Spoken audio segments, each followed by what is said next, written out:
This week on the Fourth Culture. We are a trained group of rangers who know this pass better than the back of our head. We strongly suggest that you offer your services to the Namandan Union rather than anybody else. Of course.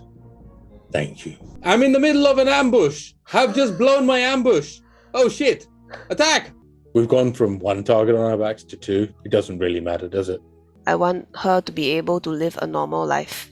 She is being held as a source of refined power. Someone is holding my sister there with the intention of using her as the final step of their own apotheosis. Every time I try and save somebody, it all goes to shit. I haven't had a good plan work out the way I thought it was going to. Okay, I'm one the more. god of knowledge that didn't see it coming, Barra. You're better without it, son. Did not expect to see you. I thought that you were dead. Namanda owes you a great deal, according to Leader Tamar and according to me. Barra is probably a rear admiral now! Are you ready to have your ass handed to you? It would be an honor. We've been sending supplies to Leader. Supplies! Yeah. We said you weren't going to eat people. No, I didn't say that. Also, I didn't eat a person. Alright, what do you eat? I ate two people. I'm kidding. I ate a horse, all right. Hello, and welcome to the Fourth Culture. My name is Ramji, and I'll be your Dungeon Master and host as we wander around the fabulous World of Urtu with our incredible gang of... No, hang on, it's got that wrong way around, isn't it? It's the mysterious World of Urtu with the fabulous players. But actually, it's our mysterious group of players. Anonymous mystery player number one. Lisa, tell us who you are. Huh? Anyway, all right, I'll start again. Okay, rewind. Hello, and welcome to the Fourth Culture. My name is Ramji, and I'll be your Dungeon Master and host as we travel around the mysterious World of Urtu with our gang of fantastic players. We stream Dungeons and Dragons on the internet every Monday evening at about now, 7 p.m, and on Thursdays at 7 p.m, where we play Vampire the Masquerade, helmed by our one and only Ed. Joining me this evening is the remarkable, impromptu, on the hoof, never lost for words, Lisa Yo as Kie the Halfling. Never lost for words, ever. The magnificent magenta one herself, Sheena Chan as Yrsa, the most urbane of goblins. I just noticed, is she not magenta today? Did you do something to your hair? Yeah. Oh my God, I Magenta just Chan, not noticed. Magenta. Oh no, she's no longer the pink one. I'm so confused. Wait, did you dye your hair or are you wearing a wig? Not a wig, it's my actual hair. I have no time to touch up the color because I'm so involved with New World. So I have a swamp to defend, guys. I don't have time to re-dye my hair. Wait, so you just chopped it off? No, well, I yes and no. Yeah, I had to re-dye, but I also had to cut off a lot. Oh no! Right, let's move on. This is a battle hair, It looks dude. fantastic. This is a battle head. I'm This here to hair defend is my for the swamp, game. bastard. Yeah. It looks fantastic, Sacrifice and your hair JR for the will fix swamp. it in post. That's all we're saying. Now, You look great. Oh yay, my guildies are here. Yay! One of the two birthday people of the last week, the ever young and ever youthful Jotan as Barra, the unnecessarily young and youthful. Now that's somewhere. Yay! Thank you. It was just my birthday, so he has to say that. Thanks, Ramji. It was just your Indeed. birthday too. We may or may Indeed, not I was the second of the two. Indeed. And the sleeveless and svelte and sensual snake-like that is Edward Choy as Kaman,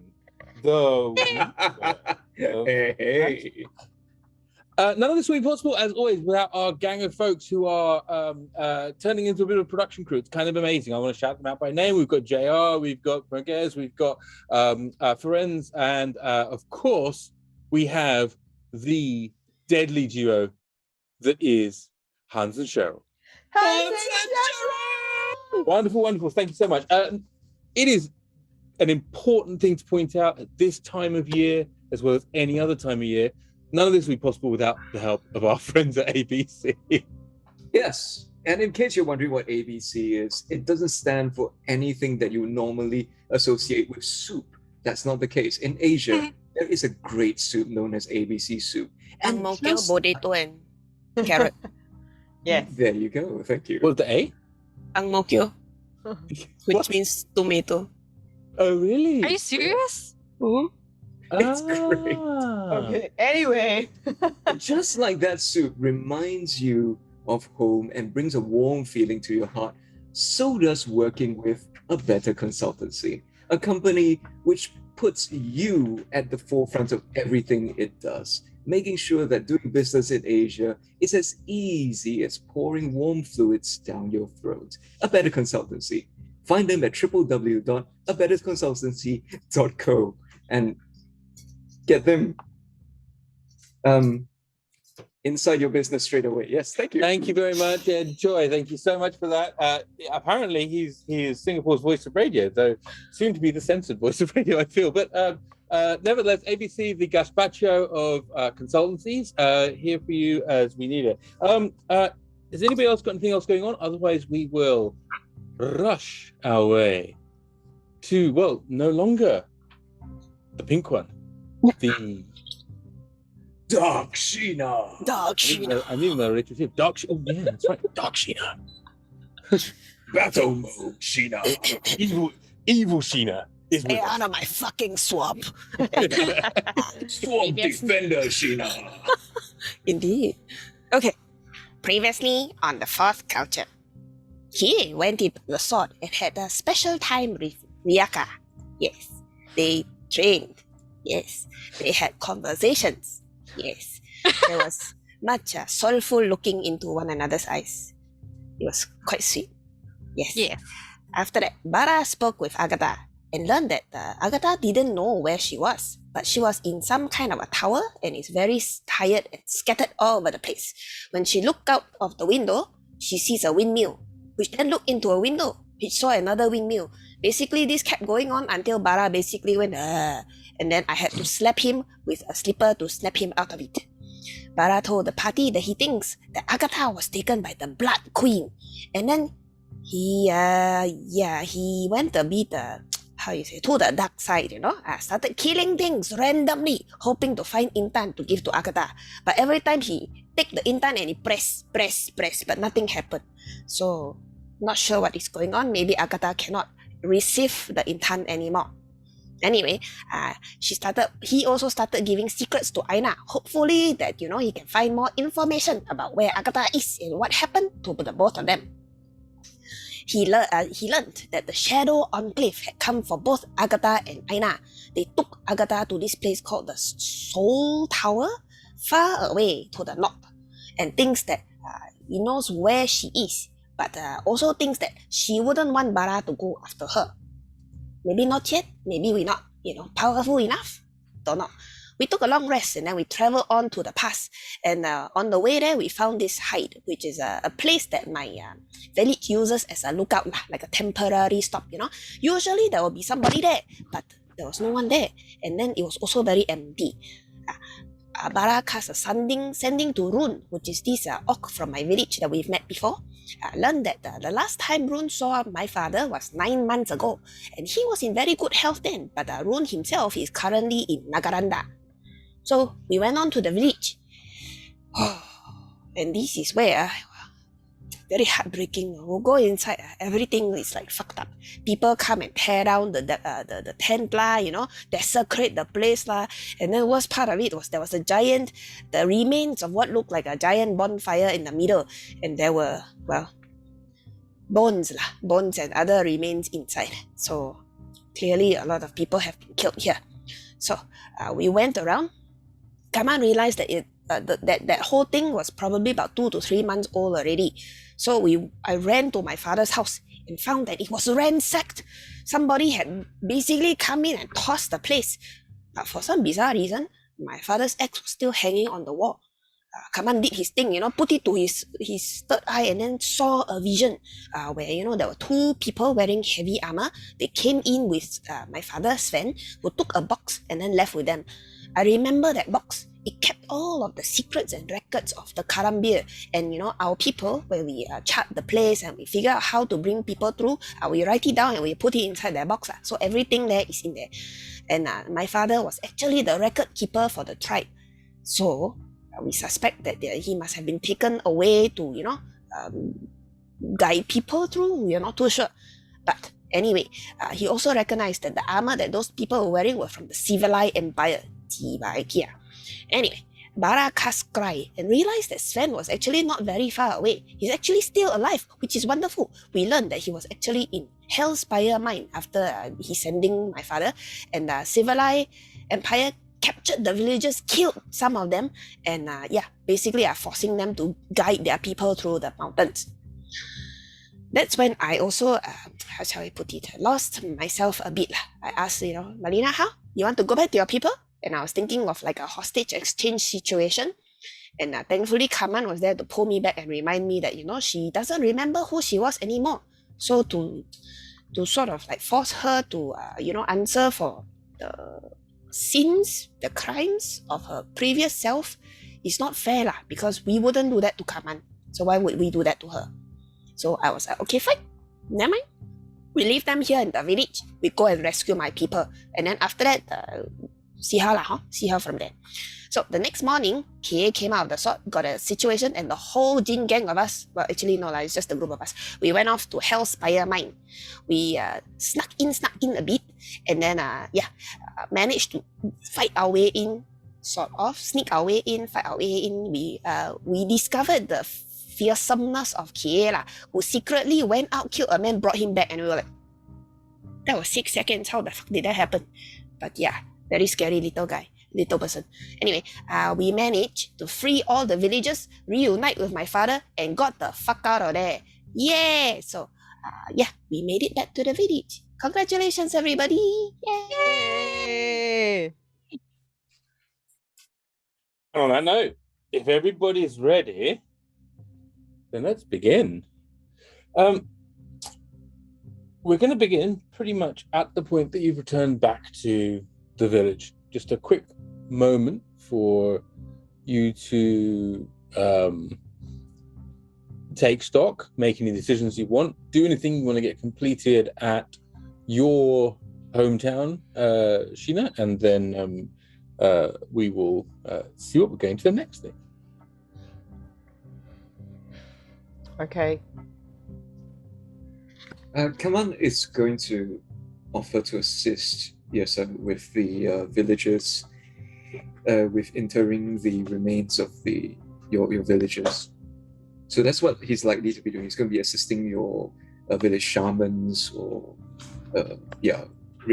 holy men and women in doing that. Basically, the village is from a group of maybe sort of 200-300 has been sort of decimated down to a group of like 60 or 70. A lot of people have been lost. Many of the elderly have been lost. It's pretty sad. The folks that remain are all shell-shocked in one form or another. They're all also the core of the working village, so men and women of an age, and you do see that there is a sort of a grim sadness around as people bury small bodies as well as old bodies, and there's a lot of grief to go around. So you easily spend sort of 3, 4, 5 days there. Yrsa, come on yourself, just providing whatever respite you can. Barra and Kie, whatever you want to be doing in that period, let me know. But it takes about that long just to be able to get to everyone that's needed to be put to rest is put to rest in some form. or at least as best as can be done in some cases, because it was a vicious attack. If I'm going to ask Yrsa if she thinks it's a good idea, I tell her that it's possible if we're spending time here, because we're likely to be anyway. If I'm allowed to set up a shrine to Eijnar here, I can set up a point through which we can recall to. Ah, So I would ask Yrsa to ask for permission okay. from the village to allow that to happen. Yep, I do a diplomacy meeting between him and whoever is in charge. I guess my father would probably be one of them. I mean, there's now basically your father and a handful of the other sort of senior woodsmen and rangers who are in survival mode. Right? It's the winter. They are doing, we need to find food, we need to find water, water's not too hard, but we need to find, continuity of resources and make decisions about, is this village going to be viable over the rest of the winter, or should we go somewhere else and seek shelter rather than just trying to scrape out of pride? And so that's a long conversation that's been going on in the course of things here. I will insert myself in this conversation if I can with the rest of my team. Yeah, and I'll say, I know this is our home, but then they came here last time and they took our people. So we know these mountains better than those fuckers. And I'm thinking that it might not be the safest for us to stay here in this village. Not just us, but, you. Did Sven take his chest of maps with him when he left the prison? He did not. Yeah, I better get the shit out of there. Yeah, he didn't recover that. Okay. Right. He sort of if you ask about that, because you do over the course of it gets in your head over a couple of days, so you ask around subtly around it. Your charisma's high enough, you can just ask subtly, and it turns out that although he's concerned about it, especially what he's told, that it is still written. It is written by him to be understood by him. So and Yrsa has received notes from her adoptive father before. Even when he's trying to express himself, it's hard to get him to write things in a coherent manner. So, but nevertheless, he's still concerned, and he does acknowledge that concern a great deal. So yeah, the broad view is yes, but to where? Nowhere wants to take 40 or 50 additional refugees.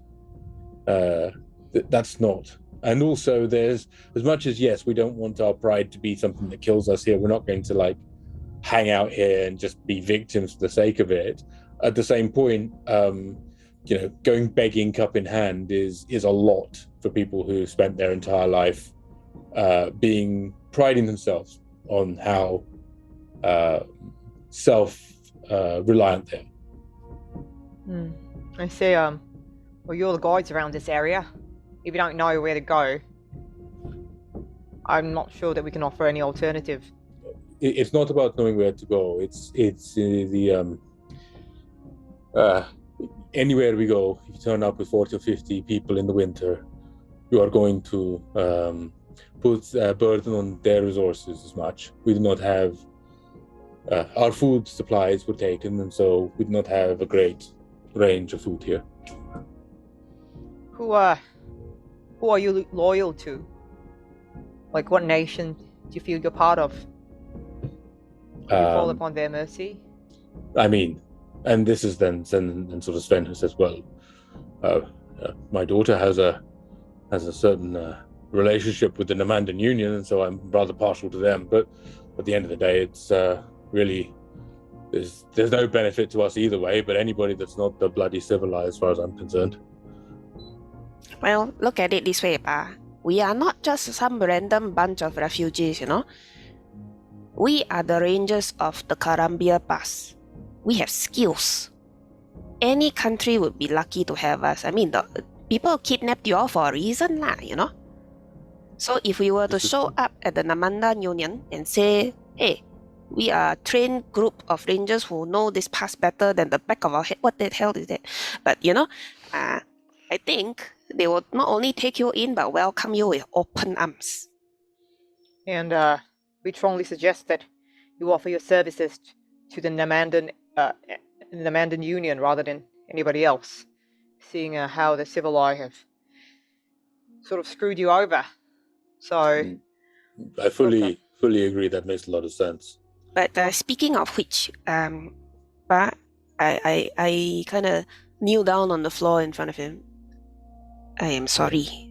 I have been missing for 3 years, and you must have been worried out of your mind. But also, we don't know what has happened in the last 3 years. We came back and we know there was war, and that the Blood Queen has taken over a lot of things. But what is the situation? He sort of, Neil, as you kind of get closer, and then you forget that Sven is so very much bigger than you sometimes. So he then gets down on one knee and kind of gets down shoulder to head height kind of thing. And so and then he says, at one point, I don't know if you know, but I sent word because I thought I was on my last legs. I prayed, Yrsa, I prayed I would see you again. I prayed that you would be safe, that you would come, and I would see you once more. And my prayers were answered. I got past that illness. I got strong again. And then, of course, this happened. But that led to this. And so I have a modicum of faith that things will go right. Yeah, but I beat up a man and I took his sword, and his sword had a magic in it. So I went to find a wizard and I used the sword to cast a spell to make you okay. He pats you on the head and says, "Of course, thank you." It He hurt doesn't so believe much you in the though. slightest. He doesn't believe you in the slightest because, his daughter doesn't know a lick of magic. So he's just like, "Yes, of course you did this. Of course you went and found a wizard and you cast a spell." Yeah, at that time when we were doing the scrying and you were lying in bed, you were so weak you couldn't even pick your nose properly. That sounds, well, that vision was very true, but regardless, thank you. And whoever's up there, or wherever you are, thank you for looking after. So I stand up so that we're no longer in this awkward kind of situation. Speaking of thanking whoever, I'd like to introduce you to the other rangers are basically they're all very interested in their nails. Some of them are examining a map over here. Others are just very, very interested in a little bit of fluff that's on their jacket, and would you believe you know what I mean? It's just Sorry. Very emotional. Yes, but anyway, yeah. So I'd like to introduce you to this person. This is Kaman. He's a cleric of Eijnar, who is a... would you like to do the intro? Yeah, thank you. Well, so Kaman, I'll just describe that. So Kaman explains to them that he is the high priest of Eijnar, who is a god of knowledge. And he's very honest. I've never heard of Eijnar, but any three-eyed friend of my daughter is a three-eyed friend of mine. That's what I say. Thank you, sir. Oh. And I also, as you've already seen in your house, I've set up a small a corner in which I set up his holy symbol.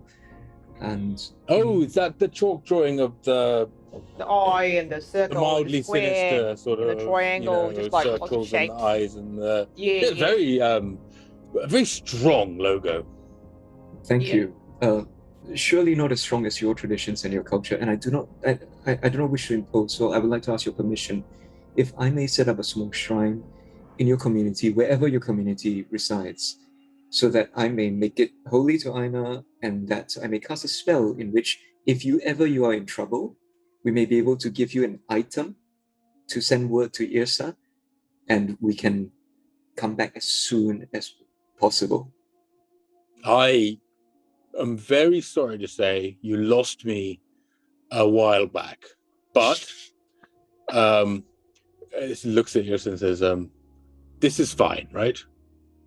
Yeah. So basically, Then looks at you and goes, "Then that's fine." And I believe, Sven, if ever you could find it in your heart to offer a secret or two at this shrine, it would help this god of my friend greatly. Look, I'll demonstrate. Look, you want to quickly set up the shrine? Yes, of course. I just draw it in snow. So quickly scribe the symbol. It's not the most durable shrine, so you're gonna have to take care of it. But just any symbol of this. No, yeah, sure. But he'll set up a proper one. Do it properly. I'll set up a permanent proper one. like home decor and like interior design and stuff like that. And I'll just demonstrate this is what you got to do. Okay, then Barra goes and like, okay, so you do the symbol, like you pick one of the shapes from inside of this symbol. So I'll do the eye. You can also do like the square. Okay, we can do like the triangle, the circle. But I'm gonna for today, I'm gonna pick the eye. And then he does the eye shape, and then he tells a secret. Okay, I'm telling a secret now, so don't listen. Cover your ears. Okay, just put your hands on your ears, because it's got to be a secret for everybody else except Yrsa, the name of the god that I'm going to tell the secret to. Okay, cover your ears. Okay, I can see you. Okay, and then so once they cover their ears, I tell a secret. I'm like, Yrsa, this is your secret for today, in the hopes that you can strengthen yourself in Agatha. I can't stand the sight of Melina and Athena anymore. I'm done with them. I'm gonna ask for them to stay here. And gotta go. So thanks for watching over us all this time. And okay! You can put your hands down now. Put your hands down. Put your hands down. You hear a voice in your head, very quietly say, I think you told me that one last. Okay, put your hands back on your ears. Put your hands back on your ears. Yeah. It's kind of gotten worse. Every time I look at her, I think of all the people that we've lost. It's all her fault and it's all my fault. And I would be happy to never see her face again. So, yeah, I don't know if that counts for a new secret. Look, I'll go and do something evil and tell you about it. Okay? He says, no, that'll do. Also, I have a bit more information for you. Okay, look, there are lots of people who are standing around me. I'll get in touch in a bit. Thanks lots, Yrsa. Sure, okay. Oh, no. Okay. No, So like, okay. Yeah, And I'm so like, that- okay, get your hands down. So, like, basically, just like that. Okay, I forgot to say, Yrsa, keeper of secrets. This secret we entrust unto thee. The thee is very important, makes everything sort of formal. Okay, so don't forget that bit. But otherwise, you can tell whatever secret you have. Yeah.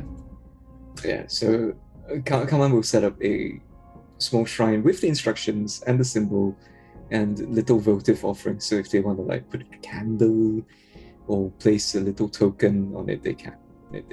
Okay. Barra is going to try and teach Athena, since she's the healer. I don't know whether there's a healer in the village. Have I encountered a healer in the village? There are folks who are able to do some kind of healing. It is by no means high level. It's not like Kaman, but there are sort of rangers and low level druids that are able to kind of get your cure wounds and lesser restoration. Right. So pretty much Athena's level. Anyway. Ramji? Sorry, I'm just trying to work out this echo in the chat, so I'm trying to figure out where the echo is. Give me 1 second. Sure. It's hello everyone. How are you guys today? Everyone else is Standing in front of apparently a mural that's in Singapore, in case you're wondering where this is from. It's a mural outside. Tourist attraction in Singapore. It's called Hoppa Villa. And eventually when tourists come back here, hopefully they'll be attracted to this attraction. I have a question. Is Hoppa Villa linked to Tiger Balm? It is, right? It is. It was set up by the Tiger Balm company. Yes. So I read about this years ago. Apparently, like the whole thing was like back in the 1960s, there weren't really much in the way of entertainment around. So they got paid to set this whole theme park thing up. Is this the same one, right? Soap Villa got set up for this, right? And then so it used to be called. It was basically then set up by the people who two brothers that made Tiger Balm. Is that right? Is this the one? This is right. Yeah, it is. Yes. Yeah. And so like one's in Hong Kong, one's here, or something like that. I can't remember exactly how it works. And then it just got it basically the whole thing started crumbling, and then it got nationalized and turned into a sort of like a It was where like the early TV stars in Singapore got their start, like Girls Yeah. Sing. The single most fucked up theme park ever, because it's basically based on Chinese hell. The 18 levels of it and what happens on each level. Yeah. Yeah. Who thought that was fun? It was also a water park for Sure. some reason. Like you could like land in this like little car. It was fun. It was the only ride I couldn't do roller coasters, but I could deal with that ride. It was so mild. Land in the 18th level of hell. In case you're wondering what's happening, we are making some idle chit chat while they figure out the echo situation. We're good. Oh, We're he's good. good. Great. Okay. Okay. So anyway, yeah, no, we got back to so anyway, Barra What goes to try and to speak to Athena, and without ever making eye contact with her, he's like, "Look, Athena, I've upheld my end of the bargain. I brought you back. I made a promise that I wouldn't let any harm come to you. Now you're here." So he tries to teach her how to use the weave very briefly. He just goes like, "Look, you need this. You're gonna survive," and he just demonstrates. And whether she gets it or not, he's like, Kaman comes by and says, Barra, she was in Sigil with us. "Oh, that's right. Yeah. So, like, you know, if you got it, you got it. But otherwise, if you do, you've got an edge over everybody else here anyway. So you'll be okay." And I sort of like shout to Sven. Sven, look, we'd really appreciate it if you took care of these two. They might yet prove useful. And if the civil eye ever give you any trouble, I sort of like look over at Melina. You may find she comes in extra useful to you. Like, in the meantime, I would say over the past few nights, I've been using my sending spell to find out what happens to all our families.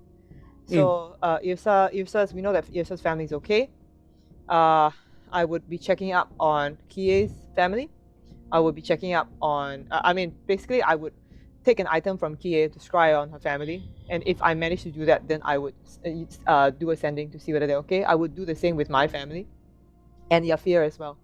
And but basically, I need to go. My intention is I need to go.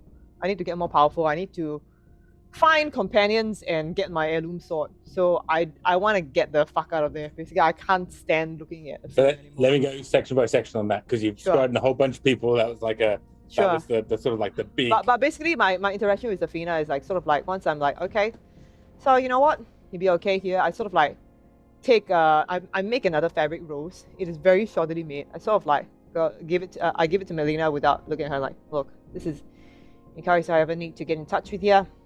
Like, I don't know, this has been abused before. And then he just sort of gives it to them, and then without making eye contact with them, good luck. And he leaves their tent. And but Melina just thanks you for the rose, but then also sort of is in her own thoughts. And Athena sort of there's clearly a moment where she's like, okay, and then you've kind of brushed off, and you've left her behind, and she doesn't follow.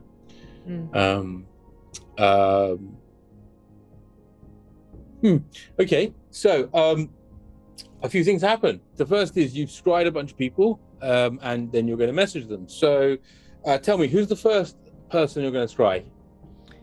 Because Kie said she didn't want to see her family, has her mind changed? Yeah, so basically I want to make sure we check on everyone else's first, because I'm pretty sure that if you check on mine and something's wrong, I'm not going to be able to help anyone else. Okay, so Barra takes that as face value. He's like, okay. And he checks up on, first of all, his own, he checks out on Yafir. First of all, how's Yafir doing? Wow. I take my giant bazooka as my scrying connection to Yafir. Okay. I'm just like hugging onto it. I'm like, Yafir, channeling the spirit of Yafir, scrying on Yafir. And it's kind of like slightly obscene looking. This is giant cylindrical thing that I'm hugging.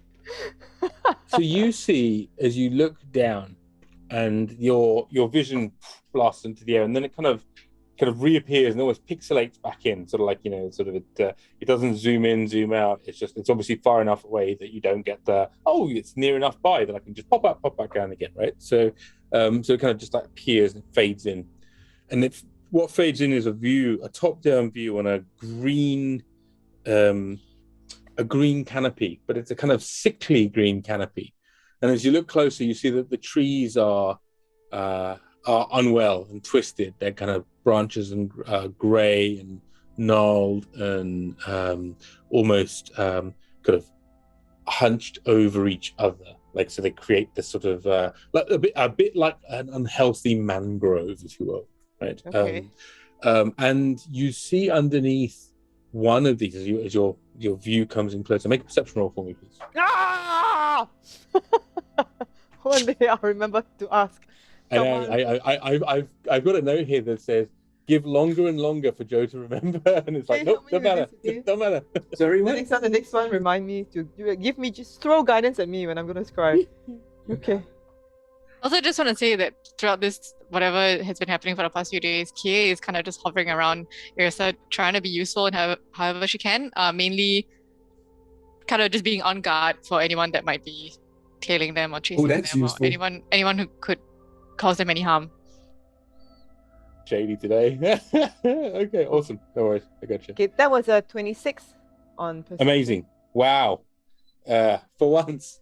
Okay, Yeah. so you look down, and as you look down, you see this mangrove, and with that incredible stuff, you kind of looking around, and you see what appears How are ya? in the sort of like the gaps in the roots. You notice there are some bodies, Oh shit. Okay.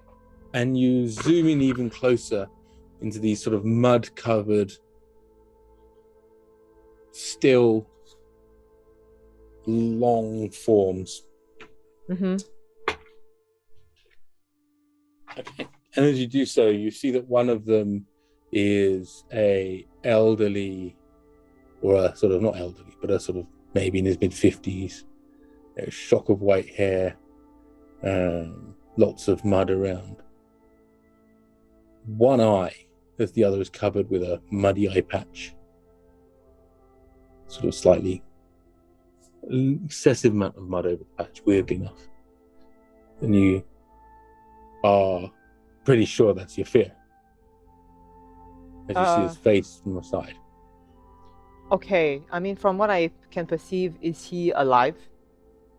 So it looks for a moment. I'm gonna make you make a survival roll for me.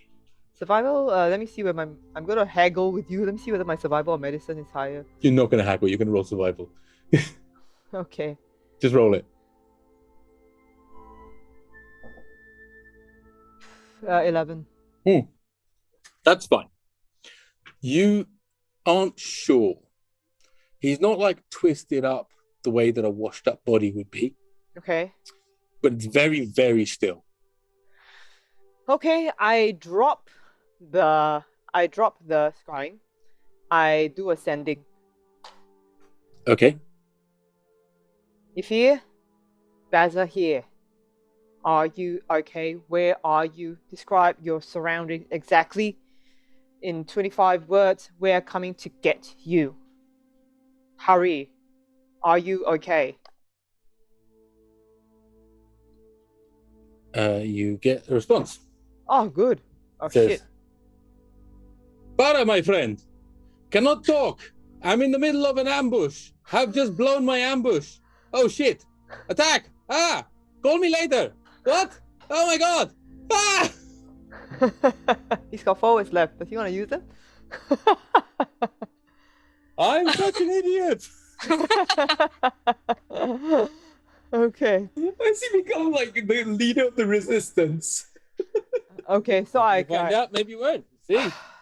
Okay. See what extending does. So I do an exhalation, but I mean, basically it happens over the course of a few nights, right? So I'm gonna blow my spells. Yeah, cool. See, I'm going to basically allow you to do, let's do it this way. Let's say for each, how many sending spells have you got? Per day. Yeah. Okay, for spell slots, basically, sending is level 3. I have 3 level 3 spell slots, but I also have 3 level 4 spell slots and 2 level 5. So you got plenty. So within reason, unless we get beyond like 15 or so, I'm happy for you to just cast it as you will. Okay, I mean, so basically, like, do I know where he is? Not without asking. Okay, never mind. So I'm like, okay, let's not bother your fear. And then I'm gonna check on my Don't worry, it's just my ring light. I'm gonna check on my family. How are they doing?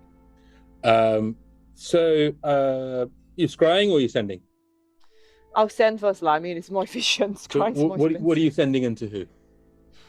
I'll send to my mom because my mom knows everything that's going on. Like, basically, like, she's like the person in Crazy Rich Asians. Like, the moment somebody sends one word via WhatsApp, she knows everything that's happening. So I will message her. I will sending her. I'm like, Ma, Baza here. How is everyone? Returned from long quest. Is family okay? Dad, Daza, Kaza, Linear, Civilized Kingdom. Do you need my help? You get the response. Yeah, after the first message you send, you feel a bit sort of frustrated because there's no response immediately. About 20 minutes later or so, you get a response back. In a suitably passive aggressive manner, right? So, and so you get a response that says, Barra, so good of you to get in contact at last. She doesn't do the arms. So she then says,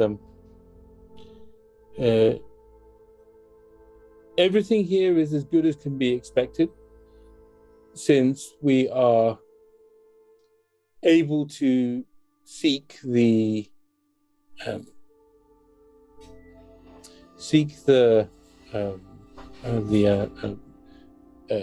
good graces of the Wellington family, and they have been most supportive since your father's mishap with the finances.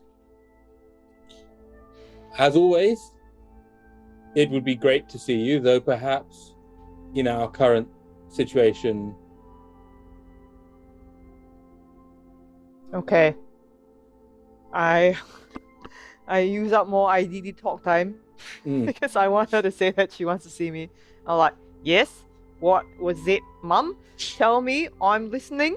Where are you? What is Dad's financial mishap? Love ya always. Hope you guys are okay. Says the Wellingtons are most generous after your father took a great loan out on some grand project of his. He went herring off with a large amount of money, came to Nout. End of message. Oh my. Okay. So you rinse this a few times and he goes. I do this a few times, waiting for her to say like she misses me or something. Literally, yeah. It's just like dot. And then she'll sort of carry on. She goes, as expected. At the end of the day, you know, my mother always said to me that I would really be wasted marrying into the Mundi family, and really that I should have been a Wellington all along. And she was right. Next message. As always, however, I only do this for you and your brothers and your ever so, carries on. Literally, if you message her, she just complains at you. Full narcissism. The long and the short of it is you manage to tease out from her, and it's very heavily aspected from her perspective, right? Your dad, possibly with one of your brothers, took some large undertaking, borrowed a huge amount of money as part of it, right? And it went wrong. And he's not really talking about it. But when they came back, in theory, like they owed all that money to the Wellington family, who are more than happy to take your property, lands, estates, and titles, and allow you to live in one of the houses as a as a gesture to your former status. Okay. Basically, to stop my mom complaining, my last message is, you're breaking up. Sorry about that. I think the reception is not too good. I'll call you in a better place when everything is much clearer. I just waste my sending. The response is like, that this magical sending network is a conspiracy, that they're trying to listen in to everything. They all know. They're listening, you know. Okay, so I don't. Then because I've wasted all my whatever. It's the next day that I check on Lisa's on the Kie's family. How is Kie's family? And then as you're about to cast, Kaman walks in with a bunch of tools in a box and a plank, and he looks at you. Oh, you said you wanted me to give you some help, right? So, Yrsa bless you. And then he walks outside, and you hear some hammering. Okay, so Kie, yeah. I mean, yeah. So I basically, do you have any items like that belong to your parents? Who do you want to check on? I have a letter. Oh yeah, that's right. Yeah. So I will pass you the letter. All right. Who's this from? Is it from your dad or from your Ban. mom? That Ban gave me a while ago. It was from both of them. You want me to scrawl on your dad or your mom? My dad, please. Okay. Look, everything's gonna be fine. Then okay. I mean, again, he can willfully fail if he wants to. So I'm gonna. He has to roll to succeed. Wisdom 17, but he can fail if he wants. Wisdom. So now it's a wisdom 18. No, it's a wisdom 16 because it's a -5 +4. So you find yourself zooming into a beautiful monastery, sort of a lovely sort of down recessed sort of pool, and surrounded by these incredibly gorgeous gardens. Kie! I didn't know you were posh! So like I'm still looking at the thing in my life. And then as you see, there's a moment as you kind of come close to an area, and I haven't got a model here, but in this little cove. I should put a model here. One second. Get one for you. It's a little halfling. Who's a little zen looking? Hi, there's a zen looking halfling. There you go. That is beautiful. Amazing. Tales Tavern. Yeah, well done. So sat above this beautiful sort of like source of clear spring water is a. Kie, I don't know why you're so short. It looks like there's nutrition all around you. a rather calm-looking halfling sort of man who is elderly, not old, but sort of in his 50s, 60s. Oh, that's why. Okay. Yeah. And he's sort of he is sort of meditating with his eyes closed, and as you scry in, he just opens his eyes, sort of looks towards you. Okay. Now I guess we spend some time gazing into each other's eyes because I'm like, he's He doesn't okay. really see you, as in, so you know that when you scry, what appears at the other end is like a little, well, it's an invisible kind of pearl. It's a large pearl. Yeah. So basically, I'm uncomfortable with the supposed eye contact, and I'm like, I try to look away. They I'm are not used very to away. making eye contact with a man for a long period of time is not something that I'm comfortable with. And then I look away to just try and see whether I see anything else. Like, is her mom around? Does the monastery look okay? Does it look populated? You don't see her. You don't see anyone else actually as you zoom in and out. But it doesn't look like the monastery is on fire or anything like that. He doesn't look panicked or stressed. Okay, fine. Then I force myself. It's okay. All right, it's okay. You can trust in your sexuality. You're comfortable in your sexuality. Force myself to look back into the eyes of this guy, just so I can memorize what he looks like, and then I send him a sending. Okay. Yeah. So, Kie, why don't you dictate exactly what you want to say, and then we'll take it as done. Can you ask my father if everything's okay in the 25 village? words. Oh, right. Hi, Dad. Kie here. Been away 3 years. Everyone okay? It's got 15 Please more. Yep. Wait. Let me know if need help. Miss you. Love you all. Got 2 more. Don't waste this shit. Take care. Love. No, Again. no, now you're at -2. Okay, so then I relay the message to Sven's dad, but I take away the love because I've got to say from I take away take care love because I got to say Baza, Kie's friend. She says, so basically I take away 5 words here and there. Yeah. Mhm. And then, okay. Kie, what's your father's name? Oh crap! I forgot. Wow. So you Wow. I forgot. Who please load. That's the, undefined. Quick, they have a name. Quick. Wait. Just come up with one. Oh, nice. Kinto in the chat says, well, of course his name is Dad. Kinto. Say what? Well, who calls their dad anything other than Dad? Yeah, exactly. Father Kel. Matriarch. Kel. Okay, Kel. Yeah. Okay. So, yep. So you get a response back and going, well done. Is that right? Oh, I've been rather curious about where young Kie's gone. Tell her everything is okay here. Though we've missed her greatly. We saw young Ban as he came back through. Okay. That was 35. Yeah, because he did a little bit of like jingly jangly at the beginning, right? So. I'll give you one more if you want. Thanks, Barra. You gotta punch Ryaka in the face in exchange. Why? Just you want it or not? Oh, okay, that might be nice. Is everyone safe and healthy? Did any damage happen during war? Do you need me to come home? Okay, I relay the same thing. Reminded me that we actually have a queue of names in the chat that I've forgotten to look at, so I shall bring that up. No, I haven't, because I forgot to create the queue. Okay, good. So the answer comes back with, well, that funny man came around looking for you and your sword again.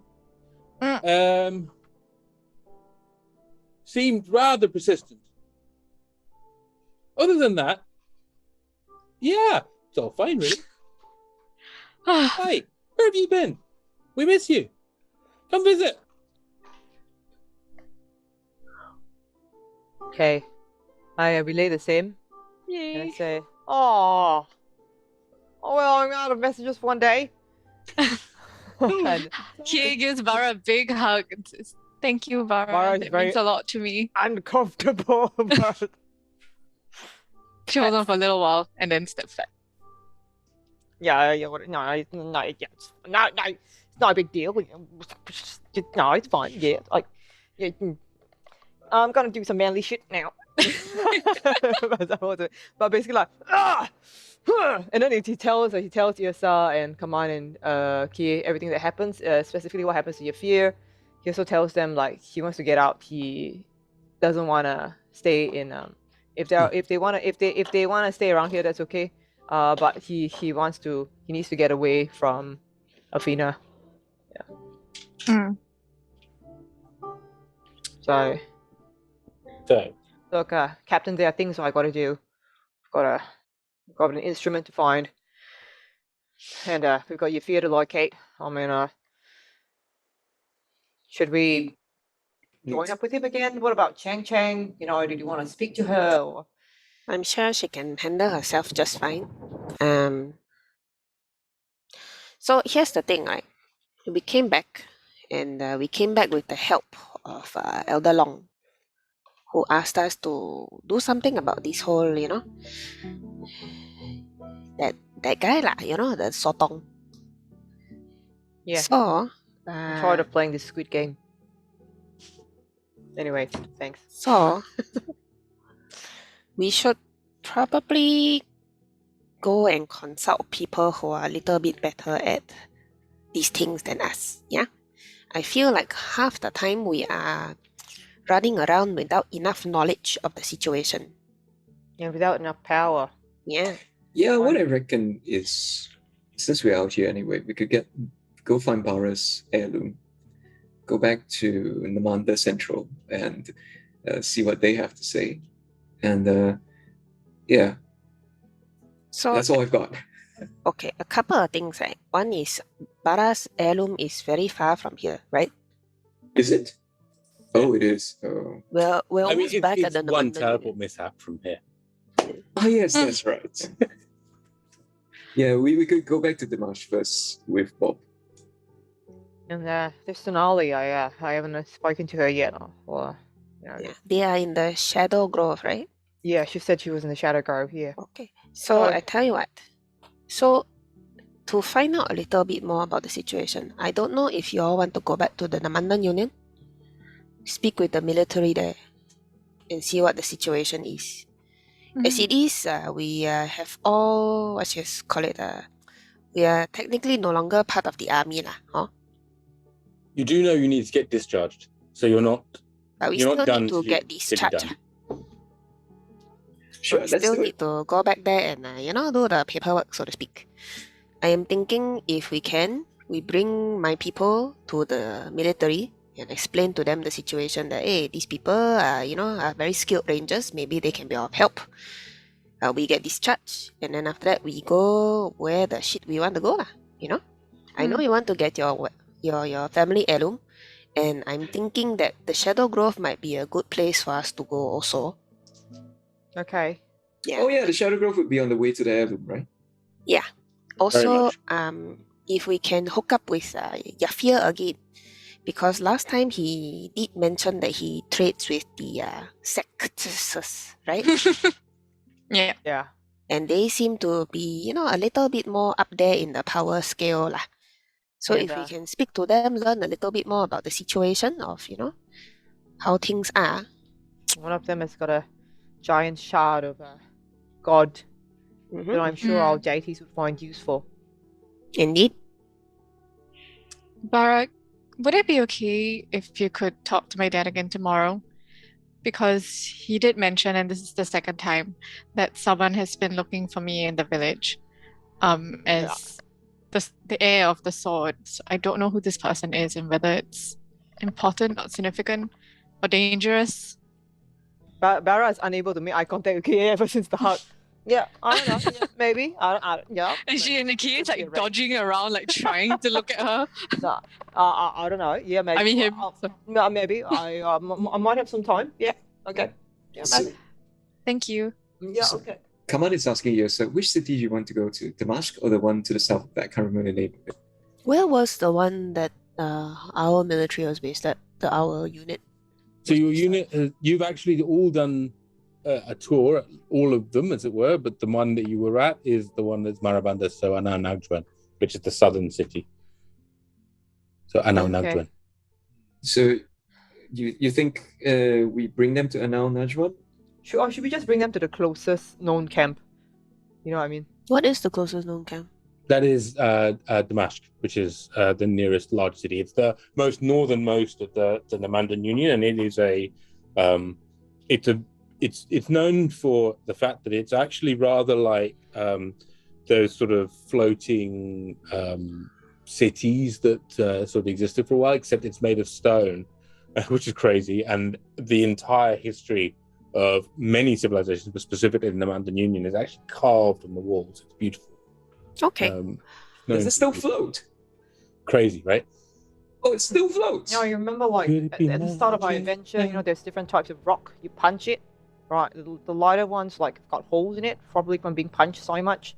And if you punch them enough, like there's enough holes in them, so they float. Yeah, I'll show you. Okay, anyway, Yrsa, which one do you think it would be better for the people? It would make sense for them to go to the nearest one because their knowledge in this area after all. Yeah. So yeah, it would make sense. Okay, so westward ho. Yeah, and in fact, just looking at this sort of map that's just down here, Damascus is the city that's just the one that's not got a name. So where you guys are right now is where there's a little, just a bit to the right, so about kind of roughly in line with where my hand is here. There's a little sword and kind of like cross swords. Just a bit to the left of that where it says Karambir Pass, that's roughly where Yrsa's village is. So it's the nearest of the cities to the Namandan Union. This is the top part of Barra's treasure map, just for those of you who have seen this before. How many days travel is it? I mean, we would ask Sven. I suppose he would know. Yeah, so I think with sort of 30 or 40 range, with moving an entire village, it will probably be about 10 days travel. For you guys, if you were just to like get on Bob and go, right, it would probably be a day at your speed, maybe 2. Should we stay with them, Yrsa? We don't have to, simply because, our people are how was it? Well, we live here lah. We know how to traverse the terrain. It's not a problem. I guess of the survivors, are any of them in bad shape? Like, can Not by now. Not after sort of 4 or 5 days. Not just the rituals and everything else to put everyone to rest, but also Kaman's healing plus everyone kind of pitching in has meant that I'm presuming, Ed, that you've been liberal with using spells and everything else, right? So there's and you go up now to level 6, right? So you're pretty much able to get to anything. Yeah, I would have aura vitality then. Yeah, so that's fine. So basically, hold it out. Everyone is in pretty reasonable shape, if not in good spirits, if you know what I mean. Okay, so gonna take Yrsa's lead on this. She thinks the people are gonna be okay, then we could fly ahead. Yep. I'll double check with them as well lah. I know we've only been reunited for a few days, and I hate to leave you again, but there are things I need to do. Oh, okay. Yeah. We are going to head on to Damascus and explain to the people there that your group is coming and that you can help in the war efforts. If we go there and we find out that things are not quite what we expect, we will send word back via Barra. And but hopefully we can find our people a safe refuge there lah. He ruffles your hair in a way that you found infuriating ever since being a child with your first set of dreadlocks, and says, "Okay, kiddo, you run ahead and play with your friends and all the rest of it, and thanks." And then as you start stepping out, he sort of says, he goes, "Yrsa, really, thanks." Oh, you take care, pa. I give him a long hug. Yeah, he gives you a big hug. Okay, come, survey team 3. Let's go. I also just tell Sven to take care of the 2 women because they will be useful to him lah. And sort of looks at you and says, just sort of sizes you up and down for a second because you're obviously like, pretty boy. Then he says, "Come here, give me a hug, son," and just wraps you up in a huge hug. So Beza is a bit like, he's a bit emotional, but he's like, Hulk, I got shit to do, so yeah, thanks, Sven. We gotta go. Are you doing the body language of like the backslap thing? Yeah, I'm like, look, and he's all looking at you. No time for sentimentality. No, listen. You she's a big girl. She can look after herself, but I consider it a favor, father, to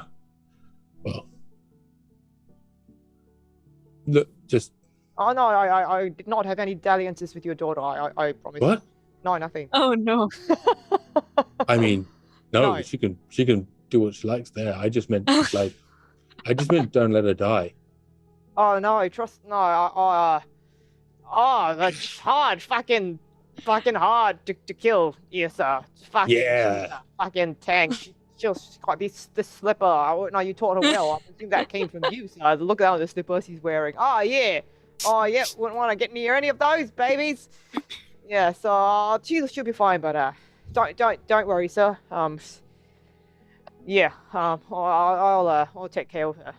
He sort of looked at you in a platonic way. Good, I'm relying on you. Yeah. Thank you. Okay. Yep. Thank you, sir. So gives you a squeeze in the shoulder. And Okay. He gives like a sort of like a proper kind of warrior's hand grip thing. I try to give him a fancy handshake. Oh. Okay. Yeah, just Cool. I mean, he's managed to do that without a problem.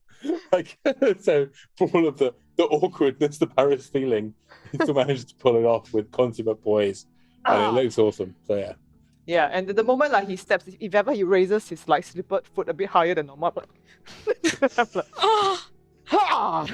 Walk away. Yeah, no, there's not the same like piak piak kind of like side of Yrsa that you don't see that in Sven Right. in the same way. He's he's not a ragey barbarian. Right. Oh, that's He's right. Wonder where a he got lot it more from. sort of like in tune Okay. with the land and all the rest of it. and Right. A lot more steady and wise and all the rest, right? As I walk off to protect Yrsa ostensibly, I wonder why both Kie and Yrsa are both so different from their parents. I'm like, oh yeah, Kie doesn't sound like a dad at all. That's weird. Then I like walk. Okay, I'm like, come on, you're the easiest to understand. Oh, that's because I don't know who I am. Okay. Speaking of not knowing who I am, Kaman stands at the sort of upgraded shrine / Sven's house, and then he asks Eijnar, "So Eijnar, can I recall to this place?" And he casts word of recall in supposedly to check whether this place is sanctified enough to count as a place where he could recall to. You've been going every day, morning and evening, to like make sure that the shrine is done. Yes. Okay, so yeah, if shit hits the fan, I let everyone know that if shit hits the fan, at least we have one place that we will not have a teleport mishap to. Okay. Yeah, off you go. Just in my goodbye to Sven, I bow very low and nod, kind of like scurry away, a bit intimidated, but He still looks and goes. He still looks at Yrsa and goes, "She's very small." Hello. Well, then she bowed more, and then she nodded even further, and I couldn't even see her. She seems nice, though. She's very quiet. She's very nice. She seems nice. She's Didn't say also she very wasn't nice. deadly. I didn't say she wasn't nice. I like your friends. Okay. Why do you think I don't like your friends? I don't know. It's just the way you say how small she is. You know, She it's a is very small. sensitive thing for me, you know? But she... Hello? but Growing up as a goblin in an orc village, it's awkward. size is a thing that hurts me deep. He sort of looks at you for a moment, checks that you haven't changed for the last 3 years, then just starts laughing. So mean. Aiyo. And he just goes, you're funny. You always know how to make your old man laugh. I hand him a piece of... Bob. I hand him a piece of paper. Right. And on it is written, keep this to yourself, burn this after you read it. Melina is one of the princesses of the Civilized Empire. She has no memory of her previous self, and I want her to be able to live a normal life. He sort of... Oh yeah, and there's also heir. She is also heir to the throne. Yeah. He looks at it, raises his eyebrow, looks at you, looks at it again.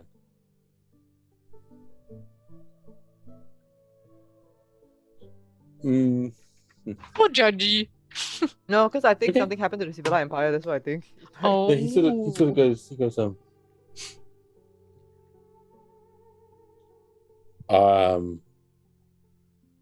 I figured you should know lah. You keep our secrets and everything. Huh? okay, I'll keep her safe. Thank you, She Pa. nice? Well, now she's nice. Previously... Ay, That'll do. okay. Okay. I mean, we've gone from 1 target on our backs to 2. It doesn't really matter, does it? But people know she's back here, so there's that. I mean, they came after us when we didn't have her. And so like smiles. Yes. Then just gets back to the real purpose of the rest of the evening, which is gently and lovingly making fun of you. And so as he's doing his best, by the way, to tell stories. So he goes, have I told you about the time that, she must have been no more than 6, and she had decided that she was going to be a ranger just like her old man. And so there I am in the middle, maybe no more than 15 miles from here. Like, he's got an audience now. Like, 30 or so of the village are here. All of you guys are there. Yeah, if you lean off to the side, everybody is. And there I am, no more than maybe 14 or 15 miles from here, right? Tromping through the snow. I've managed to, I was in the prime of my health back then. I pulled down a stag myself. I was pulling it across. And after a while, I thought, I'm being followed. I'm being stalked. And so I laid a trap for the incredible assassin of the wilds, the wily hunter that was seeking to take on Sven of the Grey Kites. And no sooner having laid this trap and waited for hours, I heard the sound of a fresh batch of snow break underfoot, and I leapt out and scared the living bejesus out of my daughter, who it seems had decided to wander out after me, tracked me through the peerless high forest for 15 miles out, 15 miles back, and however knows how long, and proceeded to lecture me that I had bowled her over into the snow. That's my daughter. It's Sven's daughter. Yrsa has turned a very strange shade of brown. You figure it's the redness of a blush combined with the greenness of a skin, and then now you have a brown goblin. And he proceeds to go around and ask everybody to tell embarrassing stories about Yrsa. And that happens for a few nights in a row, especially as you guys start to leave and everything else. Especially as he knows you're going to leave. He gets the extra kind of kid photos come out. But that time does come around. And despite everything else, you have a tearful farewell, as you just did. And you find yourselves on the back of Bob, flying your way towards Damask, the nearest city of the Namandan Union, which is going to take you about a day or so. Is there anything else you'd like to do until I fast forward you to get there? Sorry, what did you say? I'm going to fast forward us to get there. In fact, I'm going to fast forward us to the next of these vignettes because we're doing this in sort of a chop time. So just a quick note, Ramji, that every evening Kaman's been visiting Eijnar, and it's a standard thing. Yeah. So tell just a reminder everybody at home what it is that you're doing that. Kaman's doing home reno, basically. He's going in to fix the curtains. There's a broken weave. The magic weave is broken in Eijnar's prison. And Kaman doesn't know why he believes that, but he's got a gut feeling that if he's able to repair it and redirect some of the weave into Eijnar's realm, specifically through the tree that Ern has given Eijnar as a gift, that Eijnar may eventually have the power to break free of that prison, even though it may take a long time. And Kaman, if nothing else, is patient because he knows that that's the one thing he has. He has time. Because he believes, that Kaman doesn't know, but he believes from what everyone has said that elves are long-lived. So every night he goes in, deals with the screaming. It causes psychic damage, but he deals with the screaming, and he's quietly and patiently repairing the weave molecule by molecule. And it is doing this over, it's been about 10 days or so now you've been doing this. Maybe it's like less than 7 or 8 days you've been doing that. But since your first trip, which was when, even before you'd actually made it all the way back, in fact. So yeah, I'd say for about 2 weeks it's happened. And despite the obviously suspicious nature of your actions, you are noticing that there is an effect on Eijnar. Small, but it's existent. You see that he is, more often than not, you now find him sleeping just in the shade of the tree. Like, he still will, like, now and then he will wake up and both be haunted, or the horrible insect plague that sort of comes over the top of the mesa will find him. But at other times you see that it does not. He sort of sleeps in the shade of the tree that Ern has provided.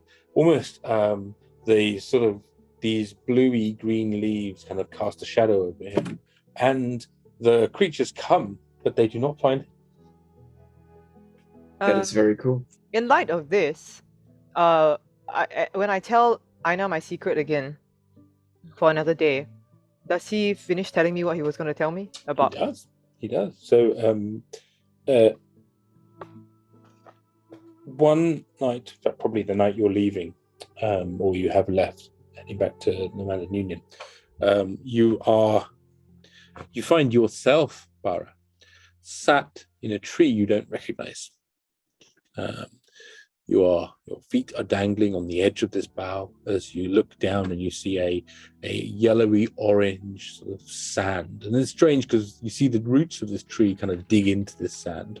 And as you look, you see that there's an edge to this sandy area. It's probably 50 or so meters away in one direction, 50 or so meters in the other. And looking down, you actually see a rather elderly and gaunt, very, very thin and emaciated man looks at you, and his skin is so sallow that it's it actually kind of you have that thing that you often see in the very old, which is where that you can see the shape of their skull, right? And so he has that sort of look, it's that gaunt. But as he looks at you, you realize his voice is not as fragile as his appearance. As he says to you, he says, Barra, we haven't spoken much. Oh, hello. Hi. You must be I know. Hi. No, yeah, well, it's been one-sided. I've been telling you lots of secrets. Sorry, I feel like I know ya. You probably know me a lot better than I actually know ya. Like I've got 3 nipples. I've heard everyone, and thank you for that. Yeah, don't tell anyone. Okay, it's Those secrets are sensitive. safe with me and my high priest. You haven't told Kaman that I've got 3 nipples, have you? That would be a secret, wouldn't it? He smiles at you. He's playing. Okay. Good. It's the smile of somebody that's in, that is. It's actually quite sad. It's like a smile that's like a joke that's made that is. He's in a lot of pain, but it's like, look, I made a joke. I feel really bad. One of my testicles is collapsed. just to make him feel better. He sort of looks at you and goes, "Really?" Yeah, I don't know. It's like it doesn't drop properly. It's just look. That one's for He free. smiles Okay, and I know. says, "Allow me," and he fixes it. Oh no, I was hoping to make it okay. Well, okay. The new secret is like now I've got two normal testicles. Okay, that makes you feel better. It's Okay, fine, thanks. Barra. That's not why you're here. I needed to Okay. speak to you. I couldn't speak to you the other day. It's about my sister. Yeah. Okay. So she's being held in the far north, in the 8, in an area known that was once used in one of the great cataclysms. It was one of the towers. It's where Addison fought Manassas at one point, and it caused a huge explosion of some sort of magical arcane explosion. I was just coming into my power at that time. It's millennia ago, so in an odd way, I was a beneficiary of that. Ironic, and so was your aunt, if you will. But that being said, she's being held there. One thing appears to be the case, which is she is being held as a source of refined power. What? I think somebody wants to. Oh, it's the same old story, isn't it, Barra? It's the, boy meets book of rituals that have been lost to time. Boy tells girl, girl takes ritual book, sacrifices boy, then works their way up through the ritual book until they decide to trap a god and sacrifice them so they can gain their own deity status. Tale as old as time. Yeah. Okay. Sure. So I think someone is holding my sister there with the intention of using her as the final step of their own apotheosis. Look, so does she want me to go after her or not? I don't know. Does she want me to go? Like, I don't know.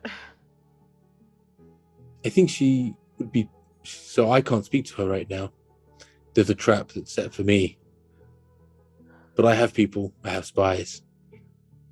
I have assets. My high priestess returned some mojo, if you will. I'm doing what I can with what I've got, which isn't much, but I've got some. And so here's what I know. I think she's probably telling you to stay away so you don't get caught up in this weave. Who's going to save her? You are. Because I'm not telling you to stay away. Yeah. But you can't go charging off either. So here's what we know. And so he proceeds to then tell you over the course of like the next 5 minutes or so that a combination of the Blood Empress's rule becoming a bit chaotic, and one of her kind of high magus type people is plotting, as it were, to ascend themselves, and so has kidnapped Agatha using the resources of the Blood Company, and in fact of the overall the Daranese Empire, and has imprisoned her in this ancient site and is going to attempt to recreate a ritual. And at some point from now, which is currently 6 months away, they're going to attempt to bring a lightning bolt down on the site of the original tower.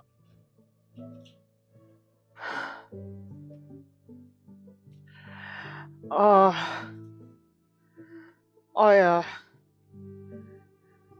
don't know. Every time I try and save somebody, it all goes to shit. Is it really, Barra? I don't know. I don't know. In fairness, Barra, I am not one to judge people for good plans that go to shit. Right. I think, honestly, I haven't had a good plan work out the way I thought it was going to for 50 years, maybe more. Okay, I'm one the more. god of knowledge that didn't see it coming, Barra. Trust me, if you wanted a pit of despair to crawl into, this one's full. Yeah, okay. You're better without it, son. Yeah. Go be the hero you are. Yeah. You all bring her back. One last one. That's it. One last person to save. That's all I got to do. Okay. Everything's going to be okay. Do I get like, I don't know how I'm revisiting Yrsa, so do I get like sucked away? No, he just looks at you and goes, Oh, I expected our conversation to be over by now. I mean, I was going to offer you tea. Right, He says, no, I don't have any tea. Just wave his hand, you wake up.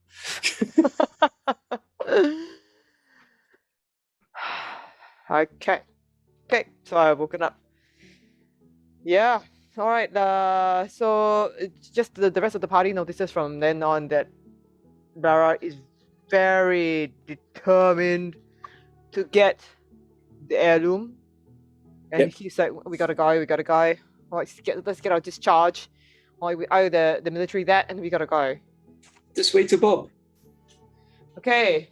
You guys are in Damask. It is beautiful. There are carvings everywhere. You give zero fucks. You are basically heading. You've been here so many times that, like, you know, all of the. It is genuinely heart-stopping. The fact that this is a floating stone city that has got carvings all over it, but you've done so much military service around the Namandan Union, and you've been deployed here, you've been deployed there, you've been deployed everywhere, that you have vomited in every important major artifact and city of the Union. You have defaced reasonably large amounts of it in the course of your military service, and certainly have left your guts in different places of it. So it's kind of taken the sheen off it a little bit. That being said, it is still a beautiful place, but you ignore it and you tromp straight through back to the headquarters of the Rangers, the Marabanda, and are able to find yourselves in a really rather subdued but practical and very bureaucratically boring sort of like, discharge ceremony. There is absolutely nothing special about this. Unfortunately, it's not like, despite what you've done, it's not like the generals have lined up to do something. It's you've got there, they've said, oh, can I get some proof of who you are? And you present your proof, you show your biometrics. They go, oh, okay. They kind of go away for a little bit. They come back with a magically linked book that says, yes, no, you're right, your service period did end. We actually thought you were presumed missing. They ask you to answer a few questions under a zone of truth, like, were you still acting on behalf of the Namandan Union during that period? And you answer yes, presuming you don't try and lie, do something crazy. They're just like, yep, cool. They process the paperwork. And as inane as it seems, you are handed 3 years of back pay, which ain't a lot, unfortunately, but it's some. At least you have some money now, and are kind of like you. It's almost one of those things. You find yourself just outside of the military camp. Sans military equipment. You had to return. You actually got billed for all of the equipment that you no longer have. Oh no, yeah. Not a lot, but they still billed you like 12 gold for the pleasure. Do we get promoted? Is Kie still a private? Yeah. You do get an exit promotion, yes. So basically your Yrsa goes up to captain first class. In essence, right? Barra, you get a pip. Everyone gets a pip promotion. So you're no longer a nobody private, you're a private first class. What's that? What does that mean? Doesn't mean anything. Now you're civilian. You were in business class private, now you're first class private. Yeah, basically, you literally just got a dot on top of your rank. So it's like, oh right, yeah, you're not a total scammer. I sort of just go like, good job, Private Kie, and start still can't make eye contact with her. And I'm like, try to tap her on the shoulder because I'm not making eye contact. Awkwardly slap her forehead instead. I forgot to ask them, who do we talk to about Yrsa's tribe? Oh yeah, that's true. You can try and get in touch with somebody that's in the city administration. You can try and get in touch with somebody that is related to. If you want to get into the sort of the hierarchy of the Mama Remora, but if you're just about getting out of the army, then because there are survey teams that base themselves out of Damascus, right? Like basically Regiment 6 is based out of here, which is survey teams 1 to 5 that are based out of here, the northern side, northern Marabanda. Okay, so I guess what the villagers would fall under would be something more like a survey team, right? They are in terms of their skills and their abilities. In which case, I want to go talk to the leader of the survey teams here and explain. So you obviously have access to the officers' mess, and more importantly, are well received. In fact, all of you are well received in the mess, without exception, right? Like the officers' mess is sort of slightly separate, and but in the general mess, you are all well received, and despite the bureaucratic nature that the Namandan military is taking over things, right? You're given a proper send off, and also told to come back at any available opportunity because wars are brewing and everything else. Could we set up get an appointment with the regiment commander with his or her secretary? Do we know that person? Of Regiment 6, yeah. Because that seems to be the right person to speak to. Roll a luck dice. Maybe we know them. Natural 20. Wow! Good dice. Well, it turns out actually that one of the rangers that actually brought you back from Lost Nagaranda all those years ago has become the regimental commander of Regiment 6. Probably he was the team lead back then. He was at the time, yeah. Their name is Captain Awesome. Are we anybody want to give us a... Yeah, throw a name into chat. Give us a name. Give us a name. Put it in chat. Put it in chat. Let me see the name. Chat. Queue has been unqueued. Let me re-queue it. It's naming. Yeah, you can type it in chat, or you can type it in chat first of all. Yeah. First come, first served. First type, first named? Yes. There's a lot of come tonight. I don't know what's happening. It's come to this. Come Okay, we on. have no names. Oh, there you go. Come on. First name is There Milo. we go. Okay. So Milo. Oh no. The next one is terrible. No. Okay, we get Milo Janus. There we go. So Milo Hanuth says he sort of looks and says, well, I did not expect to see you. I thought that you were dead. Well, my friend, how wonderful to see you. And he sort of stands up and comes around the table. He's this rather large bugbear, sort of like huge chap, right? And it's actually squeezed behind this military issue sort of officer table, and he sort of like comes over and just says, how the devil are you? Well, good to see you again, sir. And I'm sure you know my former team leader, now that we're discharged.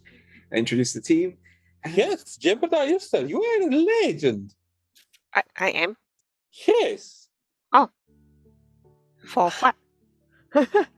For your skillful penetration into the depths of Twilight's End and your journeys. The thing that we thought you were dead. We heard from Leader Tamar that you were instrumental in helping all of you were instrumental in helping the rebellion. Sorry, Tamar?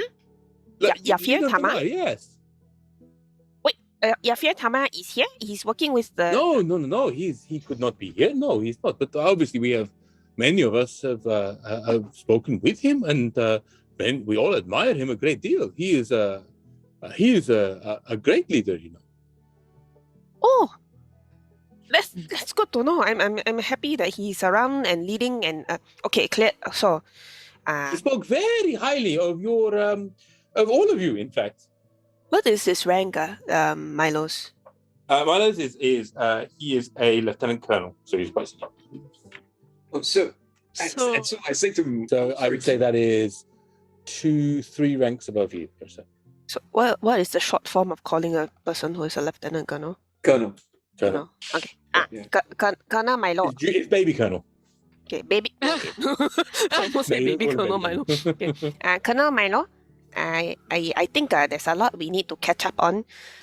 My group, we have been away from this plane for 3 years, and we have missed a lot of situation that is happening. If You must have seen some incredible things. Come to the mess. Let us have one final drink and the meat. Okay. What can we do for you? Tell me. Whatever you need. Namanda owes you a great deal, according to Leader Tamar and according to me. Yes. Oh, I Yrsa's got understand. this story to tell. Sorry for interrupting you. No worries. Yeah, Yrsa's got a story to tell you about just how over the last week we pushed our way into the tip of the. No, that doesn't sound right. Anyway, Yrsa, back to you. Still not a good enough reason to use the word penetration, but okay, sure.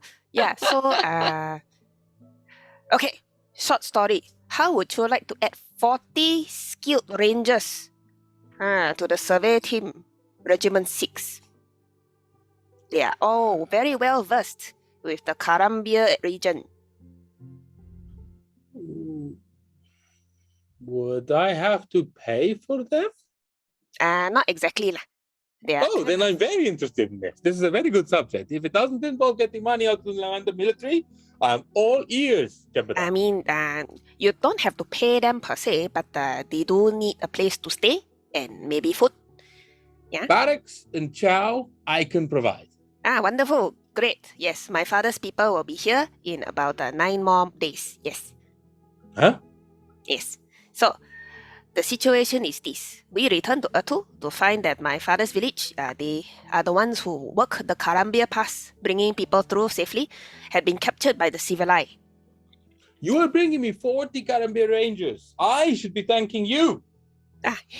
I mean, I figured they would be a very valuable asset, but I didn't want to assume. Survey Team 3 continues to be the standard we all set each other up against. I'm slightly concerned about the buttering up he's giving us. Like, does he seem genuine about it? Or Okay, is so he roll. like, okay. Then why you never get pay raise? I also say, Those weird NSFs. wait, wrong pouch. All defense wrong. National Service. National Service. Why? Ha. My insight not very good. It's 4 plus shit, I believe. He's reasonably senior, and it's hard to know what the brass are thinking at the best of times. Mm-hmm. So I'm like, thank you. I'll take it at face value. Thank you very much. Yes. Colonel, sir, do you know where we can find a leader Jamar by any chance? I would imagine he is up to his arms in civilized blood, or giving those rapscallions in the blood company just what for, huh? He and that rather fetching wizard there, what's her name? But he and they really have their insurgency is he's almost a new textbook, I would say. Oh, okay. Not that we in Namandan have in any way aided them by continually funneling them food, arms, or military supplies at all. Yeah, no. Good to know. Awesome. Now, let's Okay. go for a meal and let me talk to you about how we do not in any way funnel them, goods, supplies, or otherwise, and talk about what immediate career prospects you would be looking for. For example, the funneling of goods, supplies, and other things to Leader Tamar and his band of misfits. Oh no, we would not want to be part of that at all. You had better tell us the specifics so that we can make sure to absolutely avoid that course of action. Please. He looks at you, Barra, and says, I think we absolutely cannot do any kind of business together. He smiles. We absolutely must not. And therefore you should tell us about what business we should not do together so that we don't accidentally do the business together. If you know. Perfect. You know what? And he sort of looks out there and he goes, Chani, hold my calls. No sendings, no drama, unless it is literally from the council. I'm good for today. Make that useless major do his job. Oh, major, yes, do your job. And then he sort of turns on his heel, grabs his jacket, pops it on, buttons his collar, and literally just like pops ramrod stiff. So he does the whole bang into number ones, and then sort of like says, right, let's go. The mess is open to all of us tonight. We will see Survey Team 3 out properly and talk about a few details. Now, what would you like to do? Because the option is available to you that he puts out on the table over the course of 2 Constitution saving throws I need from all of you, please. I will be in no condition to talk. The good stuff. Wait, which one is it again? Constitution, please. He's not taking no for an answer. And actually, over the course of it, anyone that's in the survey teams that's around comes by to get smashed with Survey Team 3. And you find that somehow, in the course of the last 3 years, and I'm going to make a couple rolls for this, but first you can roll Constitution saves for me. But you find that somehow, in the course of the last 3 years, you've gone from being the misfits who were accompanying Maktaras on who knows why, but you were asked to do it, to being a little bit of a legendary group that then went missing. You know, sort of like so what could have been if only Survey Team 3 had survived. Right? So, you know, and so now you returning is a thing of, you know, wow, it's, you know, it's like the Big Bopper and Little Richard and, you know, Biggie and Tupac all showed up at the same time. You can decide amongst yourselves who is who. And as a result, there's sort of almost an air of reverence as people are just like, no, I wish to get drunk with you. And someone else like, no, it is my round, surely. And you know, oh, come on, you are, you know, like the whole thing. There's a huge amount of just interest, but it's all interest from other people who've seen the same bullshit you have. They've all been hip deep in the mud in the middle of the rainforest, trying to figure out which way is up or down or sideways, and dealing with random crap So there is a level of camaraderie, acceptance, and above all else, good-natured filth that is kind of thrown in your general direction. So yeah, Constitution says, what did you guys roll? 11 and 13. You're shit-faced, Barra. Oh no! Sven, what'd you roll? Of course I am. Yeah, so I've got 20 and 15. You start off fine, but then they bring out the raki. Like that's sort of like the, when it's a truism in life. When you add this alcohol to water and it precipitates, you're in for a bad morning the day afterwards. And so it's a bit like that. He's like, well, no, this is not good enough, my friend. And just like a big jug of like Back in the army, when the regulars started saying, oh, I got good stuff for you, the Mekong, and the way they said Mekong, and you're like, that's not Vietnamese. Oh yeah, that's hatred. yeah. That's death. Yeah, and the Mekong would make you forget everything else steady. It's like when somebody in the Merchant Marines offers you rocket fuel, it's probably actually rocket fuel. Now, so, Kie, what are your Constitution saves? 12 and 15. Shit-faced. And Yrsa, what are yours? Like properly shit-faced. 2016. Similar to Kaman. So initially it's just like you're shrugging it off, but then after a while, like the second round comes out and it is proper moonshine. It's hard stuff, and like by the end of it, it's everybody is in a very, very happy or very drunk place. In the middle of which the colonel wants to talk business. Huh? And he's like, so what is it you want to know? I mean, what happened, man? Last 3 years? When we left, I heard 4 days after. What's that place? Twilight's End got ended. Hey.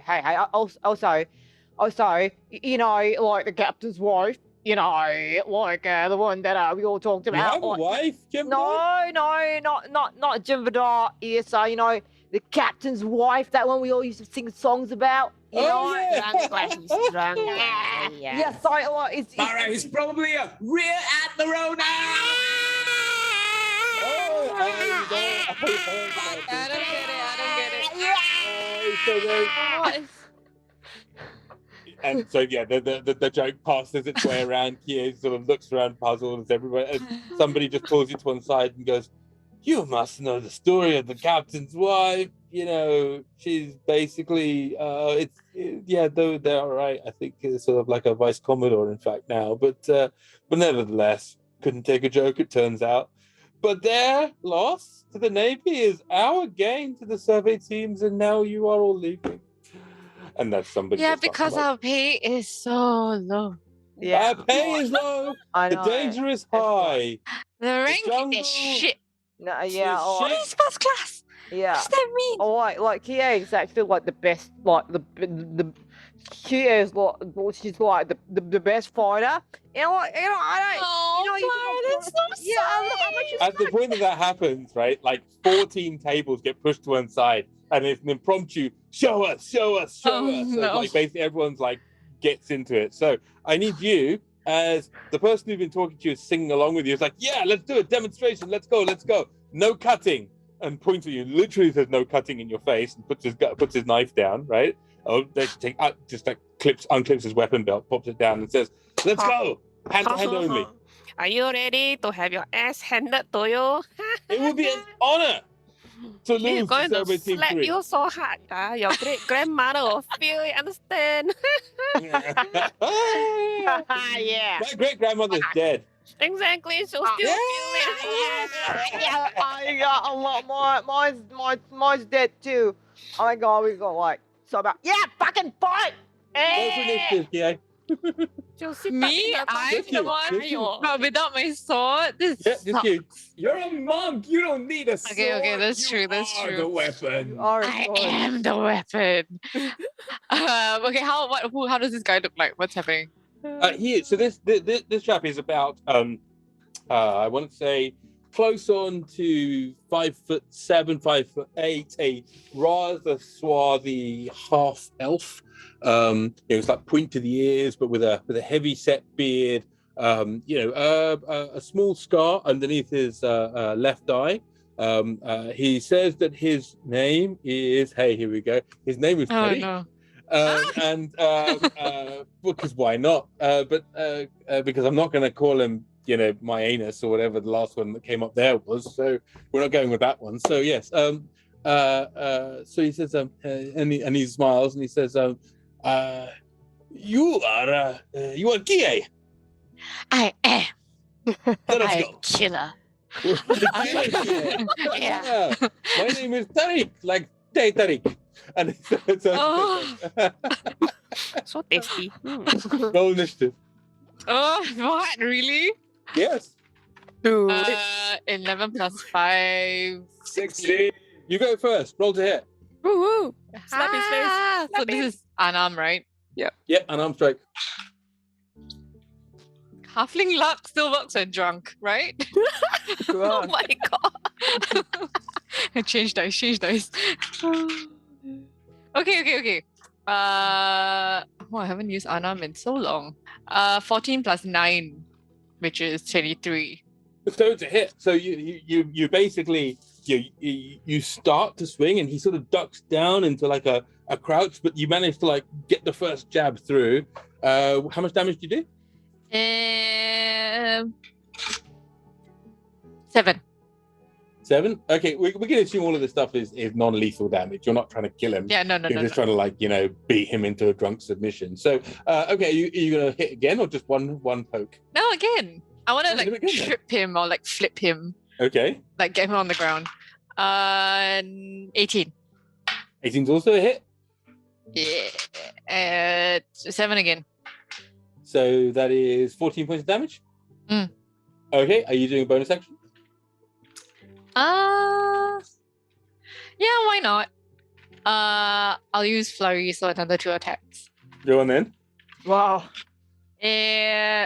5 plus 9 is 14. Does that hit? It's a miss. So the first flurry just Okay. and he sort of the first 2 hits have been like pop pop, and he's like and then he sees the last one coming, and then just kind of manages to duck his head out the side and he gives the crowd a little smile. It's like, well, I got out the way of one of them, huh? The next one you do not is a 26.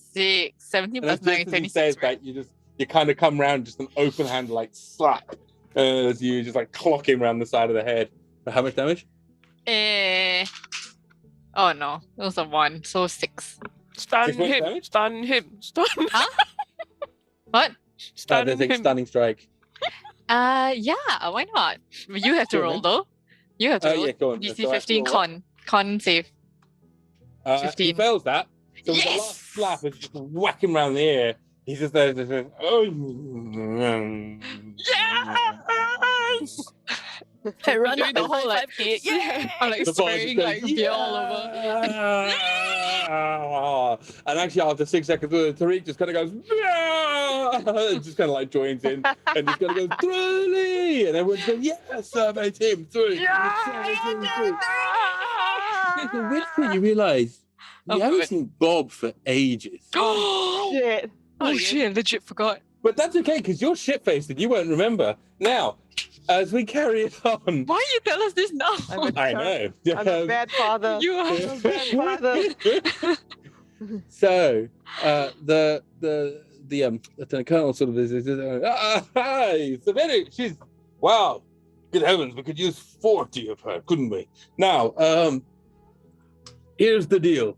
Leader Tamar is usually in the Shadow Grove, but the Shadow Grove has been fully invaded, if you will, by the Blood Company. It got fucked over royally with the Grand Resurgence. The Grand Resurgence. Yes, you don't know what the fuck's happened. So you mentioned you left, you went somewhere, whatever it was, but you think that 4 days later Buldar attacked. Yes, is that your understanding? So we call that event the Grand Resurgence, and we call it that because that is the point that Buldar's form, which is now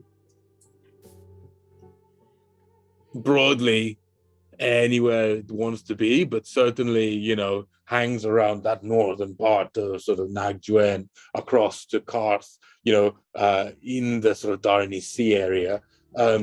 It just shows up and fucks things up for a bit. So his rage, his wrath was very clearly directed at Twilight's End. I think most people presume that you were lost in that battle of some sort. But you're not. This is great. But where was I? Yes. So, what else has happened since then? Like Boulder's, like Boulder's like he's like a piece of shit. Yeah. Boulder. Yeah. I mean, I make it the policy to not have So. too many opinions on deities. Yeah. Yeah. Well, but your fear is nice. Your fear? Yeah. You know, Leader Tamara is your fear? Yeah. Fuck, not yet. First name basis. Yeah. Like Kie like covered him with like blood on like multiple. Was killer Kie. Yeah, like killer Kie. Fuck, yeah, she's black. She's fuck, man. Like she's fucking. She's good. Like she's like small, but like look at her. Like she's cute too. And like ruffle her hair. Like look at that. Like she's got like the fucking like the she's like the fucking package, but she's like like she's got like small. Weird Not fucking, very expensive to ship. What is what? What? She says she's like a package, but she's small. So she's not expensive. So, what were you saying? Can we go back to how you know Leader Tamar? No, you had business and you what? Oh yes. So we have absolutely not been sending supplies on a non-regular basis. No, wait. Yeah, I know. We've been sending We have not been sending supplies. Are you okay? Are you allergic to what? Shh. Okay. We have been sending. Don't tell anybody. It's a secret. Yeah. We have been sending supplies to Leader Tamar and to what's his name? The big guy, the where's Prince Akras? Yes. Yes. We've been sending supplies to Leader Tamar and Prince Akras as they fight their insurgency, but it's difficult because there are blockades to the north and blockades to the south. So some go via the underground tunnels that you found. You found the tunnels. So the tunnels. So we need you to take some supplies. Supplies. Yeah, it's the Leader Tamar. The art of supplies. Yeah. Okay. Yeah. Okay. Tamar loves supplies. Yeah. Supplies. Yeah.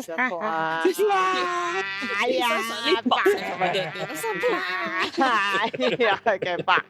Yeah, it's fine. I made a joke. That joke runs for about 20 minutes. I'm a bad. Like there's literally on a regular basis, people will just go back to normal talking, and then someone will just turn around and go supplies, and then just carry it. It just runs for hours. Okay, so go on. Yeah. Okay. So wait. So which side are we on? We are on their side, but not like we are on their side because we have to supplies. Right? The joke not funny anymore. He says, as always, we're on the side of the people who have to live in the infested wildlands, as always, and we try and give them some respite.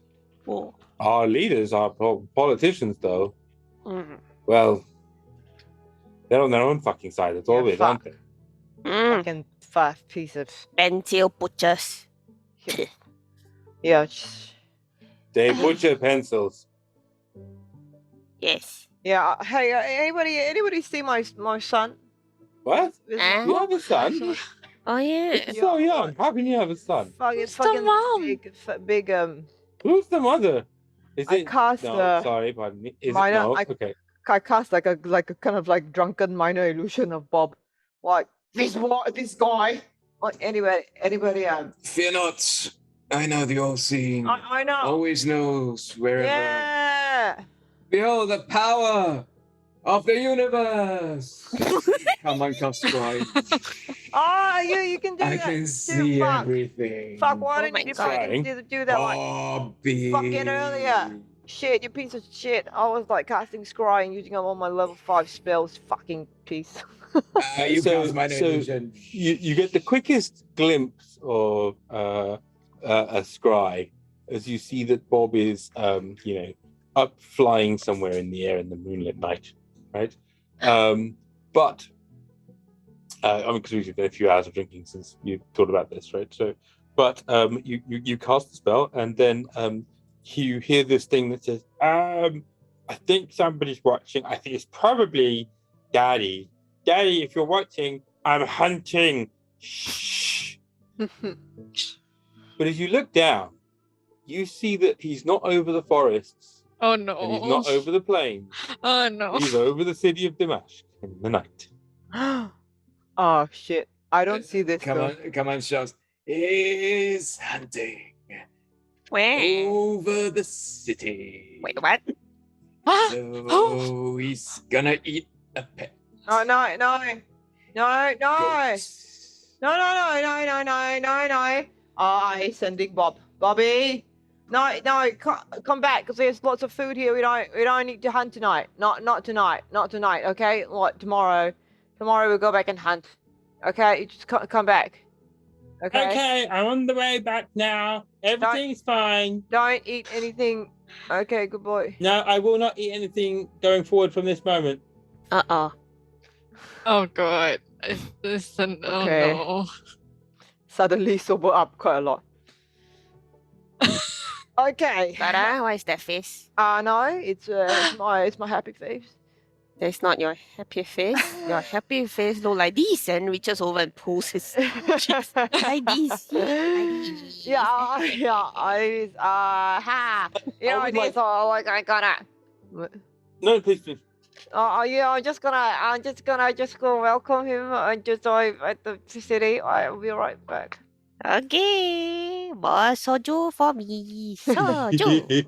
Peace. Yeah. So I would like a total of 2 investigation rolls from the team, please. Don't make me roll.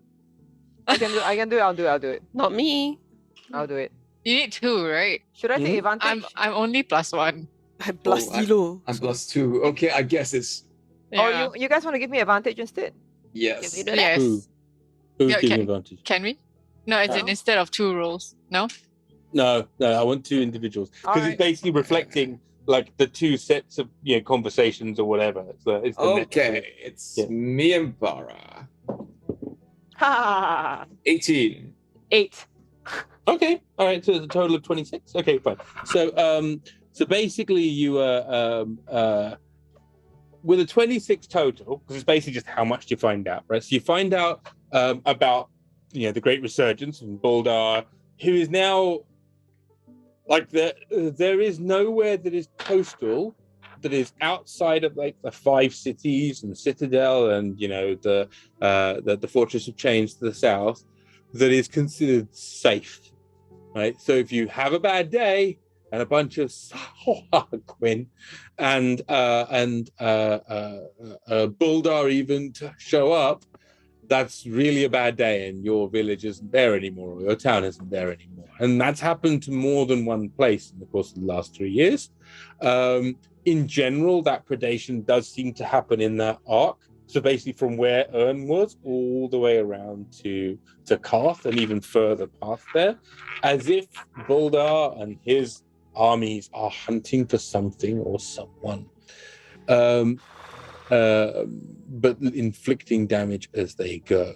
You also hear about the great resistance of Yafir Tamar and Prince Akras Diman, these two legendary figures, as well as a rather familiar third legendary figure, a wizardess or sorceress or something else by the name of Sonali, who has also joined in the Great Resistance, it seems, and is also making quite the name for herself as a bit of a war wizard. So that name crops up a couple of times as well, and of course, all of which are like, wow, yeah, that's amazing. And as presuming that you guys are talking about anything to do with your trips, because it's hard to not, it'll be extracted from you.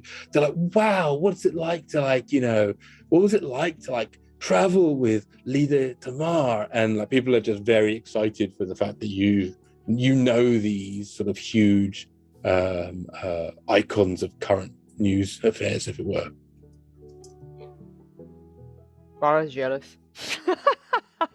They're also clearly asking for stories and things with you guys as well, because they know that they're going to tell other people that they got drunk with Survey Team 3, and so it's very much a thing that they're also interested in. But finally, I would say that the other thing you've learned is that despite everything else, this resistance effort is not going well.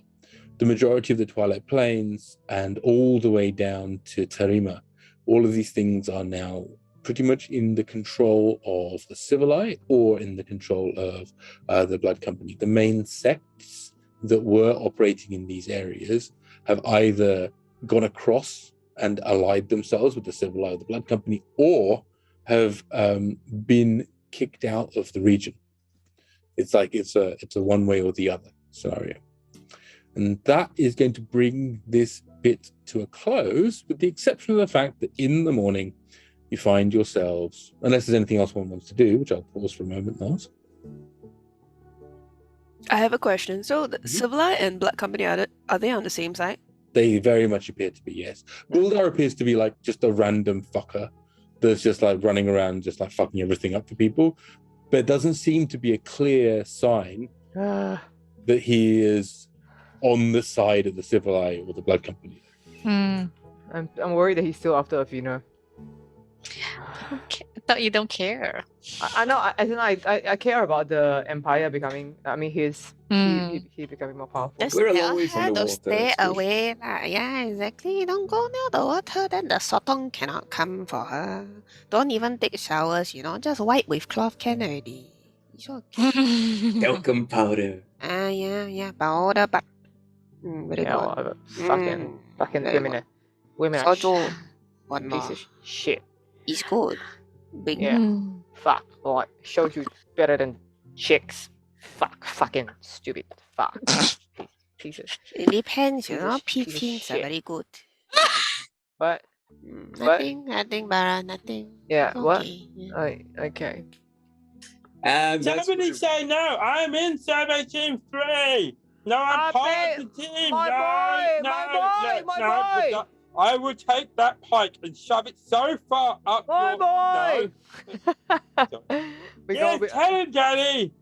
Yeah, You come outside to see there's about 7, really rather confused but quite antagonized sort of, Namandan military sort of MPs, with long pikes that they're waving them at Bob, and Bob is threatening and really in a very articulate manner is explaining just how he is going to rip these pikes out and in an alternate way use them to provide proctology services.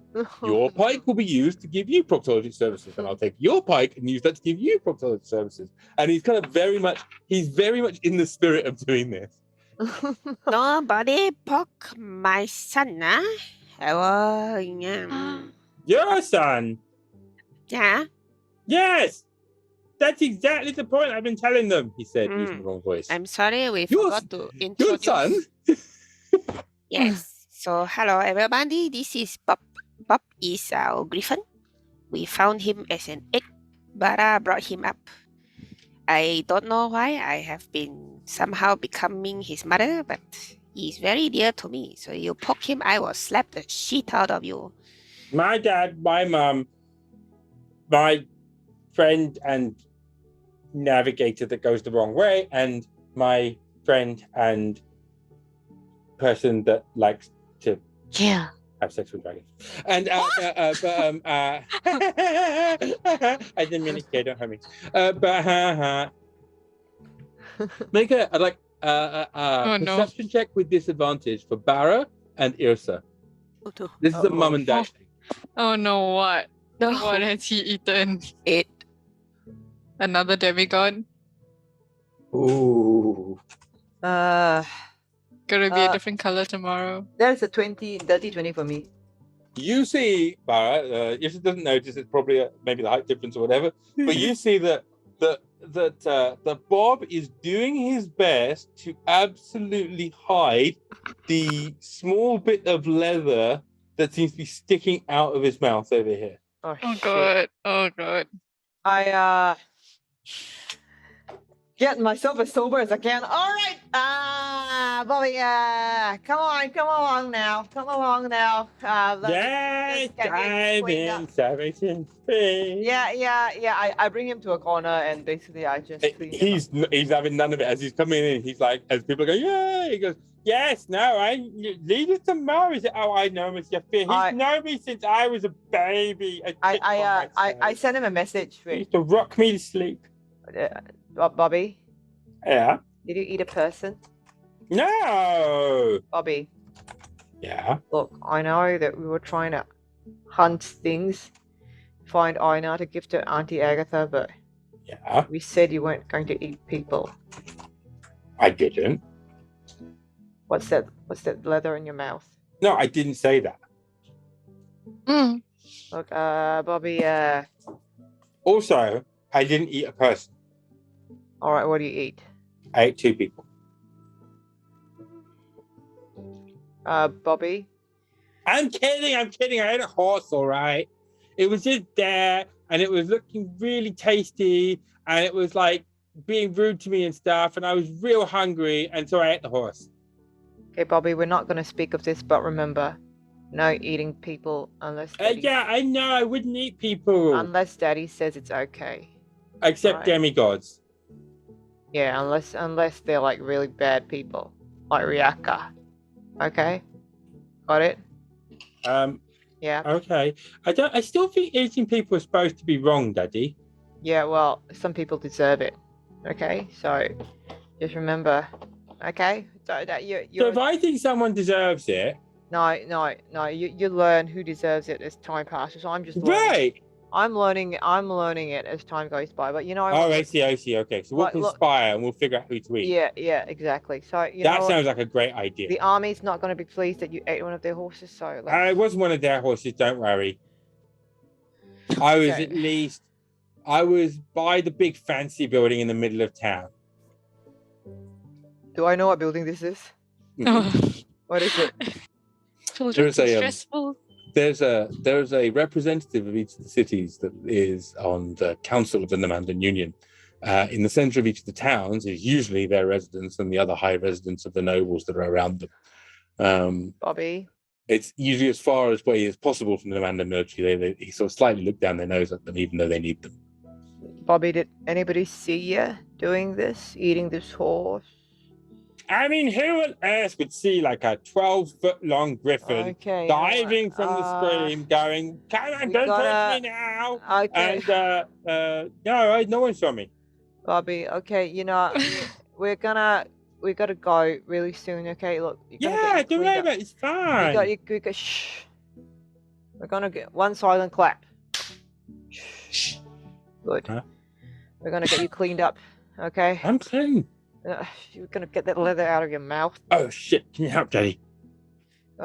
We go to a corner, and Barra has left the party. So as you pull it off, you see that it's a leather strap with literally it's like it's a very nice little pink thing. There's not pink thing, a blue thing, like a royal blue thing with a little gold engraving that says "First Prize." Oh my god. Okay. Oh no. I'm like, if anybody sees me, I'm like, boom. I'm like, eat the evidence. But if nobody does, I'll just keep it. Okay. So yeah, absolutely. Sorry. So then, like, the evening continues. You guys continue to get shit-faced. You do, over the course of the evening, discover a picture of what's happened. You are very much asked to go, and a set of goods are informed will be ready for you when you're ready to leave to head on your journey to deliver to Leader Tamar, along with a rather generous payment. But beyond that, if there's anything else you'd like to do, let me know. Otherwise, we're going to take a very short break, I think, right now. We usually have a little break. We have a little sing-song. We hang out, we chat, we talk trash, whatever it is. It usually lasts about 10 minutes or so. Then we'll carry on with the last leg of whatever it is we're doing this evening. I often use it as an excuse to run away and grab myself another drink, which is exactly what I'm going to do now. So I'll be back in a couple of minutes, and I'll leave you with these wonderful, wonderful people. Yay, wonderful people. Yay. Yay! It's been a while since our characters have gotten smashed. A Indeed. while, a very, very, very long time. The last time we did, we committed graffiti. Vandalism. Yes, that's right. Vandalism. Committed graffiti. What's that in Terima, which is now, we've got to go and liberate it. We've got to liberate our graffiti. We must liberate our graffiti. Reclaim the tower. We want Because to it's got our name on it. We've got to take it back. In the drunkenness, I would have suggested a new name for our group. Because we are no longer Survey Team 3. That's true. What we Oh said. yeah. We need a new name. Oh my. Oh. Come, audience. Ugh. Any suggestions? Okay, I'm gonna pee. Give me a minute. Any suggestions, audience?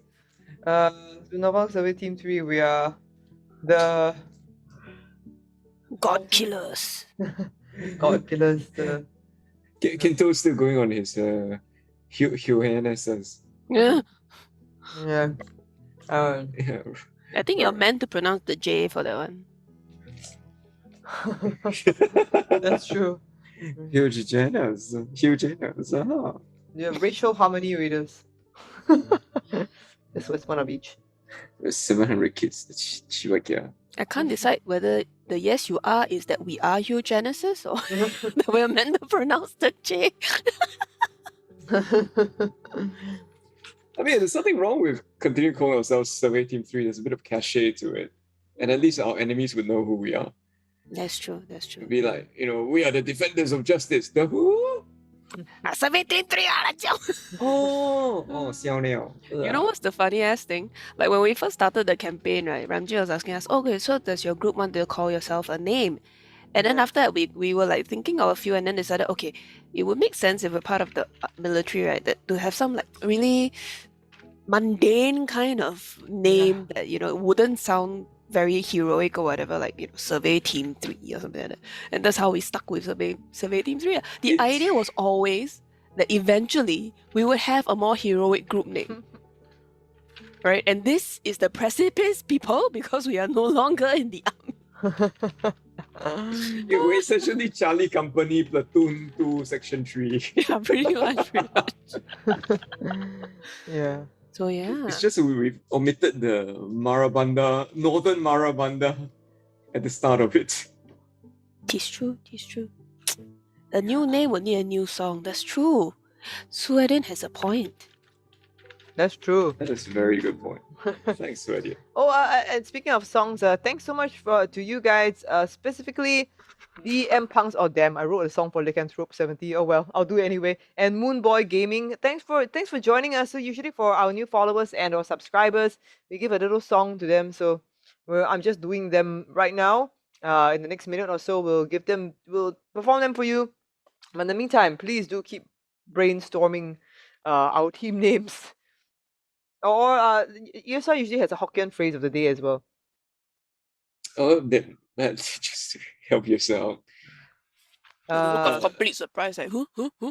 Since you're eating, what about Zun Zun Jiang Bee Hoon or one of those things? Okay. So I have one. My friend likes to say this quite often. And it is Sui Sui Bo Zao Zui. Right. Usually you say it like, when you do something and it's just nice, like perfect. There is like it just fits just nice. That sort of thing. So my husband, who is Eurasian, half Chinese, half Caucasian, understands Hokkien to a certain extent, but sometimes he takes in the words in a slightly weird manner. So for the longest time, in his mind, the phrase was "sui sui bo zhang zui." So "sui sui bo zhao zui" means there's no deviance. Like beautifully doesn't deviate from what is meant to be. "Sui sui bo zhang zui" means beautiful and never take a shower, which is very far off, even though it sounds quite similar. Yes. When he told it to me, I was like, Like, just right. I didn't shower. how did you get it so far off? And the thing is, he just accepted it and ran with it for the longest time. Oh, Like, didn't wow. clarify with anyone or anything. But it sounds close enough that it's fine. I suppose. Yeah, there's a lot of things that sound very close that actually they're completely off. Laksa my hum. Laksa my hum. How do you explain that? So laksa is literally like a Malay seafood dish, but without clams. I don't even know what hum are, but anyway. Hum are cockles. Cockles, yes. Ah, yes. Laksa is a very tasty dish that we have in Singapore. It's got like a coconut curry based soup thing. There's noodles in it, and there's usually like a bean curd. What's tau kwa? Tau pok. Fried bean curd, right? Yeah, Fried bean there's curd fried skin or bean something. Fried bean curd, curd. yes. And there's like fish cakes. There is what else is in laksa? It's a curry gravy. Mm-mm. It's very rich coconut milk. So much coconut milk. It's so tasty, it's so good. And what was the thing? It usually comes with cockles inside. Like fresh cockles, a bit mildly blanched and then just added into the mix. So some people don't like cockles, so they'll say laksa my hum. So there you go. Once upon a time at I think it was a National Day rally, our Prime Minister decided to try to reach out to the people using parlance that they would be familiar with, except he screwed up the dish. And that's how we came up with mee siam mai ham. Mee siam is another dish, also noodly, also soupy, but does not come with any cockles in it at all, ever. So the whole country was very baffled, like, who the fuck is cooking the PM's noodles? Why does he get ham? Why do you get cockles in your mee siam? What kind of high SES shit is this, right? But Hey, man. also a funny thing, because in Malay, okay, the rank of admiral in the Navy is Laksamana. But Oh, mana means where in Malay. so where And is the laksa is the dish. And of course, if you're not familiar with Navy ranks, we were in Malacca and we saw this place which was named after an admiral. So it was Laksamana. And we're just like, where is the laksa? So it's really weird. It's like Laksamana. Laksamana? But yeah, it's admiral. It's really, really strange. But the name of Lakshmana, I presume, is after the brother of Rama, right? So it was known as Lakshmana. I presume so. It's That also in the way probably, with a lot of that these- could have been it. Yeah, you I probably think so. Yeah, it's a strong Sanskrit influence, right? Yeah, it would be from the epic, the Ramayana, I would imagine. Right? It's sort of a And then it was changed into Malay to be spelled like that. It Yeah. was. It was in the Sri Vijaya Empire. Hindi titles based on Sanskrit were used, and the word Lakshmana originates from Lakshmana. It is the position of admiral in Malay Sanskrit. Also in Indonesia. Because we were all part of the empire once, weren't we? This area. Under the Sri Vijaya Empire? Possibly, yes, indeed. Yeah, all the way down to Bali and beyond. It's like there were these massive sort of seafaring empires that claimed this entire area. Amazing. Good stuff. Joe is furiously working on the song. Oh, It's like right. you can hear the typing. I mean, it's a bit more muffled now. Remember back in the day when she didn't have sound suppressed keys? Could be drum and bass. It's like, What we got here? We got Liustana is an instant version of the Instana. Okay. Lexana is how everyone says Gostan. Okay. York. Okay. I really like the idea, no? Can we have like a magical item called the Instana? So you throw it around on the ground and you go Marikita, which is the command word, and then move suddenly. You want a Dan's instant fortress? That's what you want. You know what? I'm sure we can find you one. You can call it an Instana. Yes, let's do it. The Instana. the House of Halima. That's fine. You know what? That is a downtime hand wave thing. You know what? Roll just roll investigation for me, someone. I'll do it. Joe's busy. No, I can do it. I'm done. Go, Joe. 11. I'll let you have guidance as well, so it's fine. 15. I mean, okay. enough. I haven't rolled yet. So yeah, and I think it's fine. It's just going to cost you 6,000 gold pieces. We have nothing left. We were robbed, remember? No, you had your back pay.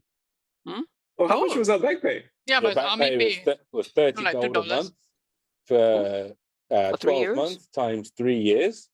So That's that nothing. is 36. So you've got 1,000 gold each. Okay. Oh man. So that's not, in fact that's not true. You'll get you get combat pay as well. So it'll be doubled. So it's 2,000 gold each. Oh yeah, we don't have to sell our backsides. All right. Hey, I'm gonna, if everybody's okay, we're gonna do the songs for the new followers just in case they drop off, because everyone's already dropped off, but I spent some time on this, so sorry guys, I'm gonna do it. So once again, we do little songs for people who have followed or subscribed during our stream, so it's not too late. If you want a little song for yourself to share in your own stream, just give us a follow if you haven't already. Otherwise, this is for Lycanthrope 70. Okay, hang on. Hey, look, it's Lycanthrope, can't hope for better. Lycanthrope 70, hello to you. Lycanthrope joined our stream, we're all together. We're glad you're here with us. Yes, it is true. Hope it's fun. You the man, please don't run if you can. We're drunk in the game, but remember what matters. Lycanthrope's here, and so we say Yahoo. Yeah, that's the one I spent a long time on. Anyway. Is that the UFO catcher theme? No, it's anything you can do, we can do better. Okay, this is for DM Punks. Thanks so much for joining us. DM Punks, hi from us all. You joined us, it's a good call. We want to say welcome to you. We're not sure how you made this find, but you followed us so kind to watch whatever crap we do. What you do for us. DM Punk just staying by. What do you do for us? Such a cool guy. This is true from us. DM Punk, we think is fly. Thanks for watching us laugh and cry. DM Punk.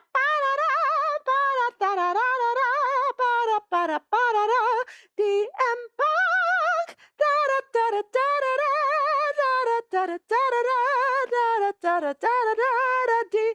Punks. Yeah, sorry, that was like a bit too high. That's for you, DM Punks. Trumpet solo. And hang on, there's one more for Moon Boy Gaming. Shit. Oh yeah. Thanks for subscribing or for your follow. Thanks for holding on your horses to see how the stream will go. And tonight, for one more time, we were hoping for a new friend. Well, you've joined our history.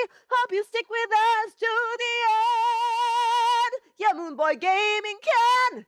He's so cool, yeah, Moonboy Gaming can. Of course he can. He's rough and tough and tall and lean. Not that this guy we've ever seen. But we know he's a gamer. So we know that he is cool. 'Cause we think that gamers are real awesome as a rule. So we're gonna say, yeah, he's an awesome guy.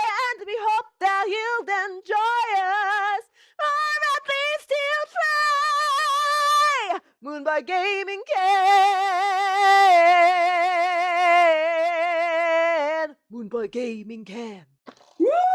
Oh god, yeah, that was really way Bravo, too high. bravo. Sorry about that. Yeah, that was for you, Moonby Gaming. All right, there we go.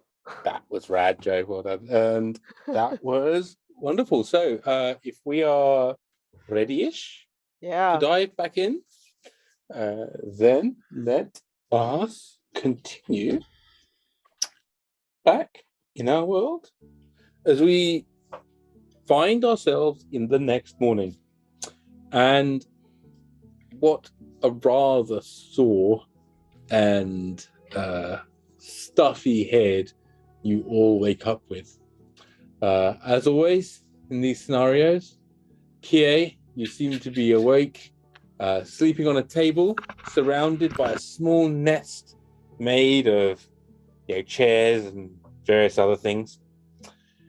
Barra, you appear to be slumped in a corner with Bob. You have one boot on, another boot is off. You're unsure where that second boot is, but it's around here somewhere. Yrsa, you are sleeping. You realize after a while that there's something strange about how you're sleeping, and it's because you were sleeping with your legs on the bed and your head off the bed. It seemed like it was the most comfortable solution for a while.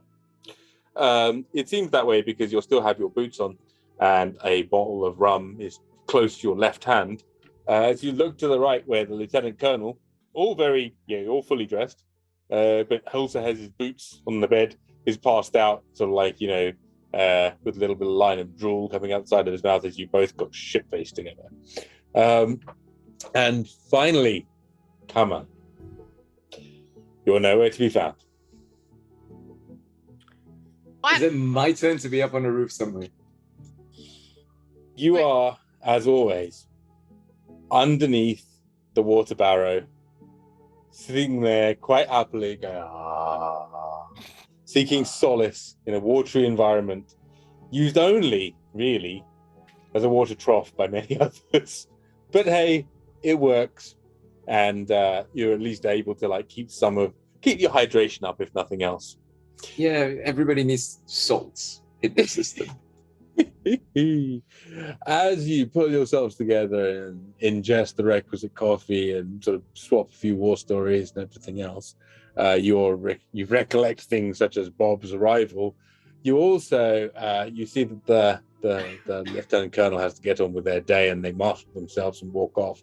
And you do hear a very, very small, as the book is, this person says to me, say that again, Major. It says, well, it seems, sir, that somebody has climbed the main bell tower and written survey team 3, 4, 5, and 6 for life in very large letters up there. And I didn't really know who it was. And he goes, that's a good chap. Why don't you organize a clean-up duty for it, and we'll move on with our days, huh? And they kind of wander off into the distance. We must now defend it. Just like Terima, this is now our city. So you've left your mark on Dimash. But you are left with a chit for you to go and pick up some amount of military hardware and equipment for, discreet delivery to a M.Y. Tamar Esquire. There's been no timeline or anything else given to you. Just it would be good. We hear you know these things. Other than that, what would you like to achieve in Damascus? Other than, of course, the discovery of the Instana. Are we we hungover? gotta go. I'm sorry. Which won't happen today, but if you do choose to stay another day, could happen tomorrow. Sorry, Kie? Are we hungover? You can. You've managed to get some food down. You make a Constitution save, everybody. We poisoned. It's just how high the numbers will dictate how. Oh, 21. 28. 20. 17. You're all pretty good. In fact, of all of you, the only one that really seems to be having a bit of indigestion is I don't feel so good. You'll be fine, boy. Not great. Yeah, okay, don't worry, you'll be okay. Yeah, don't worry. Yep, just get moving, help the digestion. All right. Can I check with Milo? Milo, just to check, is there a branch of the Amrita auction house nearby, and are they still, working? The Amrita is still very much working. I think that I even think they managed to survive the grand resurgence, but certainly they have resources that will help them do that. Though it's difficult, I suspect they lost many, but they are here. We do not have one in Damascus. We do have a counter. We do not have the full. They do not have a full presence here. They do just have a presence in the main guild hall. If you wish to go by there. Okay. Thank you. It's No problem. good to know. Well, team, we have what the army gave us for money, and we also might still have our stuff that's still with the Amrita auction house. We did leave some things for them to sell. You did. So we might have, some credit there if we need more money for equipments. Oh, Yeah. that'd be useful. Okay. That would be good. So you're going to Amrita next?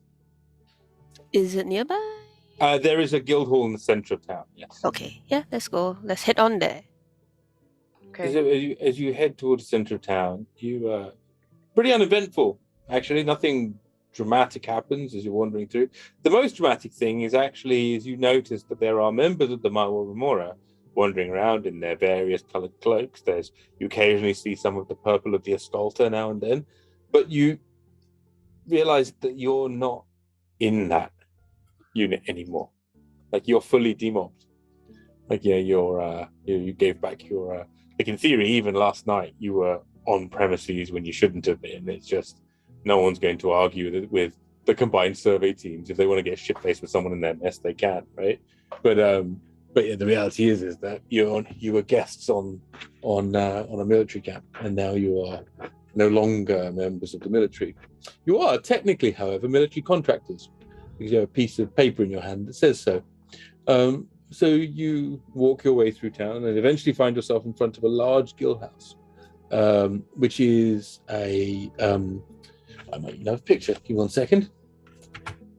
It's a large sort of structure that is, it's not right in the middle of the town. It is closer towards one side than another, but if we take a look,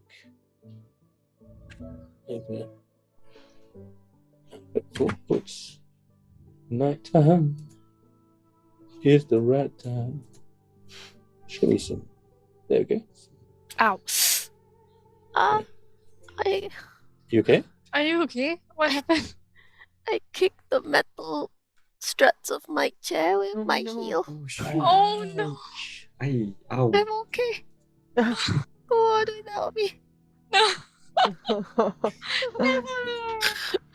You haven't cut yourself, have you? No. Ow. It was the corner of it, so it's more like piercing damage. You struck first, so it's at least it's fair. Yeah. Initiative. Both of you are hurt. It's okay. So you find that what's interesting about town is that it's literally just above the level of the water. There are these sort of like platforms on stilts that are there, and there are very many of them. They're very much built, and these are stone platforms that are there. And you can see at some point the stilt's going to go down, and the water level goes down and up depending on the day. And today it's relatively high. So when that guy, Mr. Janus, yesterday, he mentioned that Boda has been launching random attacks on like waterfront places. Did he mention this place? He didn't seem to be concerned. Okay. Yeah. Like he sort of was very specific. He said outside of the 5 cities and Citadel and the Fortress of Change, which are Citadel's to the north. It's a city that's aligned to the Namandan Union, and the Fortress of Change to the south also aligned to the Namandan Union, but not part of it. Which are like these big sort of bluntly, there's these very defensible bastions. They're not worried about those cities for whatever reason. They feel that he's not going to bother. Okay. Right. Okay. I'm kind of like really cautious around the water. I think like the last episode with Ern, like really like just has made me a little bit, giving me a bit of PTSD. But I'm like, yeah, okay, guys. Everything's okay. You go first. You go first. I'll be right. I'll be right here. Yep. That's fair enough. As you find yourselves, you head over inside the sort of the city itself, and there is this really rather bits of the city are definitely seen better days, but on the whole, there's a large kind of like fighting arena and port over here. And as you make your way down to the specific area of the guild hall, you find yourself in front of a large building, and a sign on the inside that says it says Guild Hall of Damask. It's not quite in this mock Tudor style. It's like I said, all of the everything is a carved series of stones that are every single inch you look at has got some sort of story in carved stone. It's beautiful. Like every single part of it. You can't look anywhere without seeing some sort of carving. Even the most banal of places are carved in Damask. Why is it banal and not banal? Huh? Come on. Oh, actually. Maybe I knew in the past, but I don't Maybe, anymore. maybe. One day when you talk with your god, you ask him, he was Why is it canal, not Sano?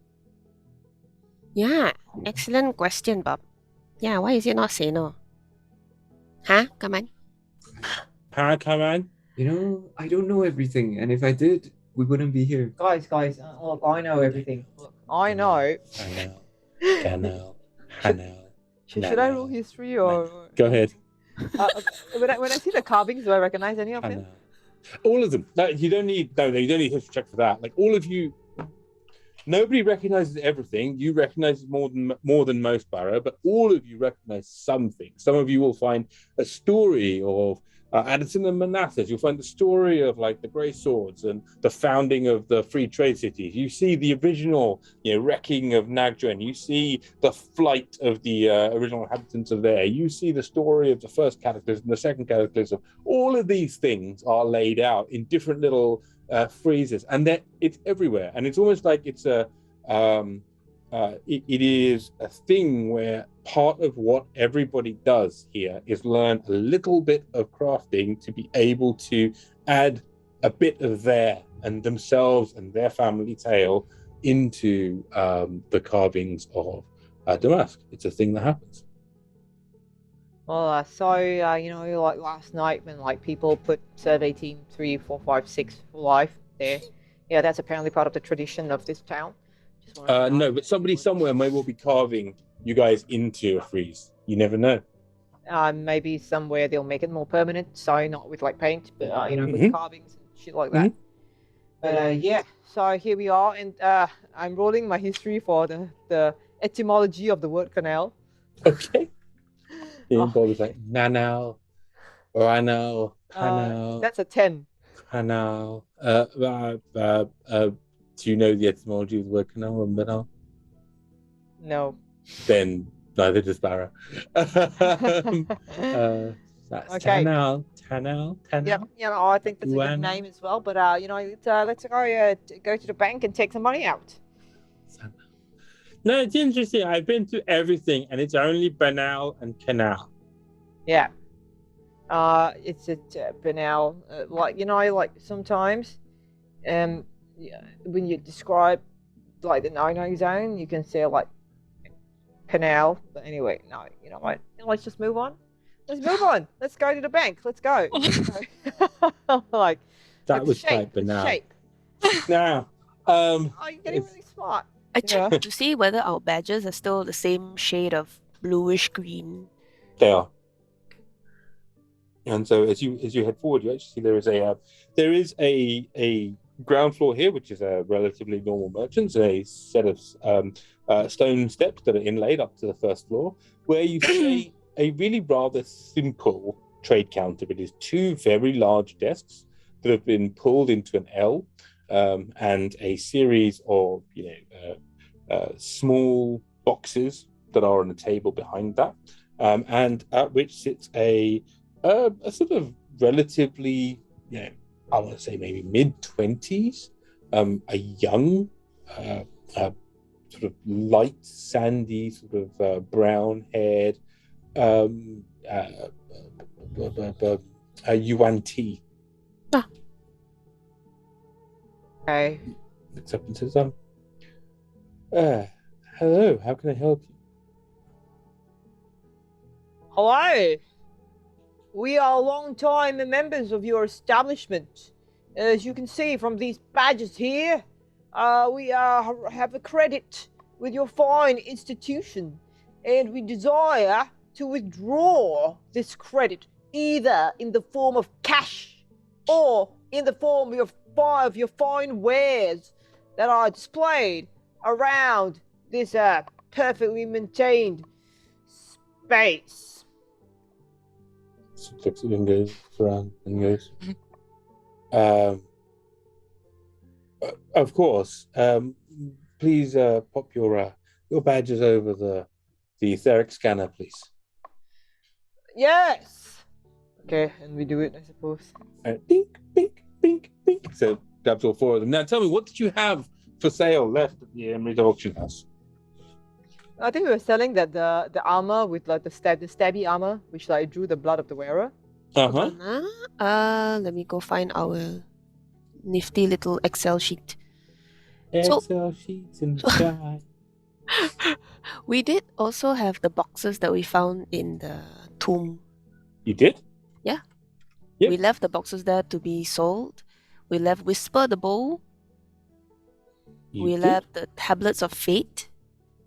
You did? Yep. And yeah, everything else got basically swindled out. Yeah, but the stabby armor, I remember we left it there. So stabby armor, we left it earlier. The Iron Maiden plate. Yeah. thing. So you had actually sold the boxes, because I can see there's some numbers there against them. Mm. So the boxes have already been sold and already sent to you. We guys left money, it right? as we didn't take the money out. It's with the auction house because Was it? Yeah. Okay. I thought they bought them from you. They bought them from us I and we thought they could get bought as them from you credit. flat. Oh, okay, fair enough. Right. So Whisper, you it's missing the tablets of fate. Pardon me. And everything else. Okay, cool. So the tablets of fate. That's quite a good one, isn't it? Let's have a look.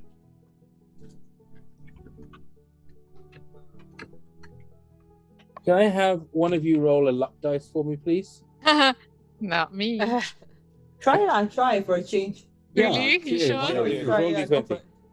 Go Kie. Okay. 10. It's a pass. It's 50. Yeah. Passing grade. Yeah. Right in the middle. 1 second. Okay, so while that's doing that, the other one is Whisper. Whisper sold for what appears to be 65,000. Wow. Be rich again. Okay. Yay. I actually have stuff to buy now. Just that we had no money, so I didn't want to buy anything. But now I got stuff to buy. The tablets of fate, they have been unable to sell them Oh. because they've had 3 offers on them so far. But all of those offers, when they did their background checks on them, they felt it would have been incredibly irresponsible to sell them. Wow. Maybe we should use them. Really? Wow. Are they that irresponsible? Yeah. Maybe we can just I withdraw wonder them. what we could do with them. Now, given that we are the owners of the tablets, can we ask a little bit about who were trying to buy them and why they were rejected? So we reject people if we feel that they are likely to use the items directly against the Amrita Trading House or directly against the seller of the items, or if they are genuinely making a purchase which would be something that is not in their best interest. We don't feel that it is. By which I mean, we're not, if somebody were to come into money all of a sudden and then spend it all on a giant pile of intan, so they would, huff into the night as they plan to, go out in a puff of magical smoke. We don't really want to enable that. That's not what our reputation's about here. But beyond that, of course, it's fine. In this case, I can't tell you, obviously, who they were, because that would be breach of privacy. I can tell you that it was consistently in column 1 or column 2. So there were either people who intended to use this against the Amrita auction house, or certainly weren't in our favor, or people who had some desire to buy these because they were items of items of fate that were linked to you. Right. Or maybe we should take them back. What do you think, guys? Yeah, I mean, we appreciate the Amrita Auctions House discretion in this matter, and your thorough checks on the people who would buy them is very professional and ethical, and we appreciate it very much. We will take this item off the auction so that you do not have to be subject to this kind of thing anymore. You're very welcome. I mean, we can obviously remove those restrictions and sell to anybody you like. Oh, no. We believe you have the good idea, the right idea when you put these restrictions in place. It's very smart. We did not even consider it. It's clear that you all know your business very well. Yes. So he walks over to a box that's in, on that back table. It's kind of a medium-sized box. And he opens it, and then he sort of closes it again, and he sort of turns a dial, and turns another dial, and comes back and looks at the book, and then goes back again, turns a third dial, fourth dial, and then opens it up again and pulls out a small velvet bag, and then comes over and hands it to you. And says, if you don't mind just scanning, if one of you could just scan over the etheric sensor again, that would be perfect. And as you do so, he does that, and he scans the tiny little sort of signet type of seal thing on the edge of the velvet bag, which he scans over the sensor as well. And he goes, "Thank you very much. I return this item back to you. Just please take a moment to check that it is the thing that you left with us, but everything should be there." And it is, if you do look. And then beyond that, he says, "Yes, so that's 65,000 gold. Would you like that as a credit, or would you like that as a? Would you like to just keep it on your badges?" I was just wondering, because I have things to buy. Is it okay for me to check with them, Yrsa? Yes, of course. I mean, don't look at me anymore, man. I'm just your friend now. Hey. No, I was just wondering if you might have a spell guard shield and or a cloak of displacement, on offer. He has a look in his big book, and big book of bargains, I hope. He says, "We do have a spell guard shield. There is one that is currently in stock in actually it looks like it is in Karth, but that's irrelevant because, as you can see, these things move around relatively straightforwardly for us.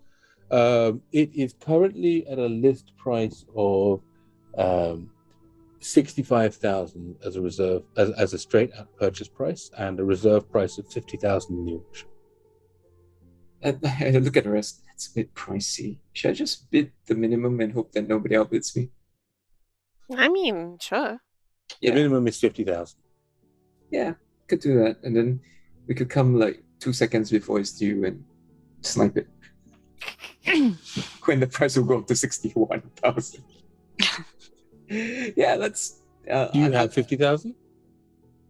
Yeah, we have 62,000 now. As a total, you as a group now have 62,000 plus 2k per person, which is 72,000. No, which is you have 119,000 total. Oh yeah. as a group, plus whatever you've got 2k each. So Okay. I'm just wondering if you have any special items for sale here. You know, anything because, that. yes, you may have not been around, but we now have a much lighter sort of just-in-time framework where we actually are able to ship goods from one establishment to another. It allows us to run a few more of these sort of like smaller stores, really.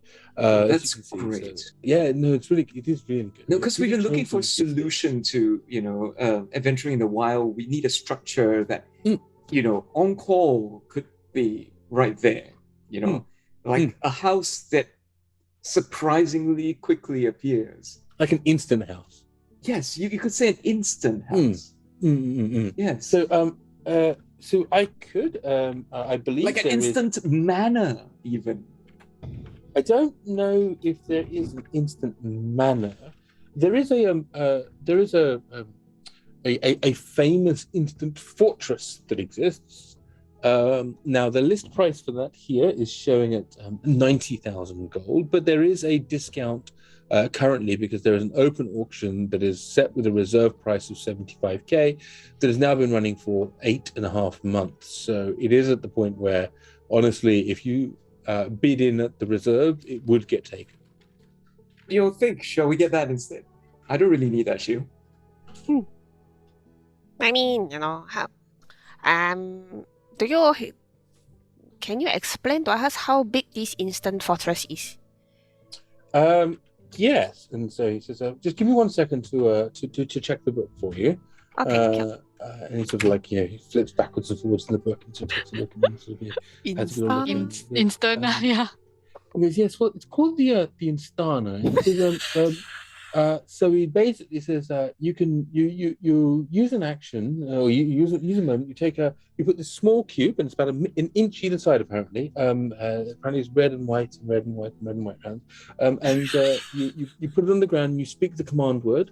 The command word is Marakita Instana, and it will stand up. It rapidly grows into a fortress that remains until you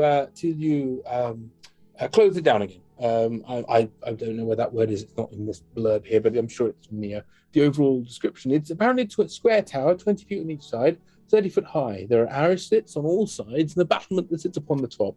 The interior is divided into 2 floors with a ladder running along one wall to connect them. The ladder ends at a trapdoor leading to the roof. When you're activating it, the tower has a small door on the side facing you. The door only opens at your command, which you can speak as a bonus action. He speaks in a jiffy.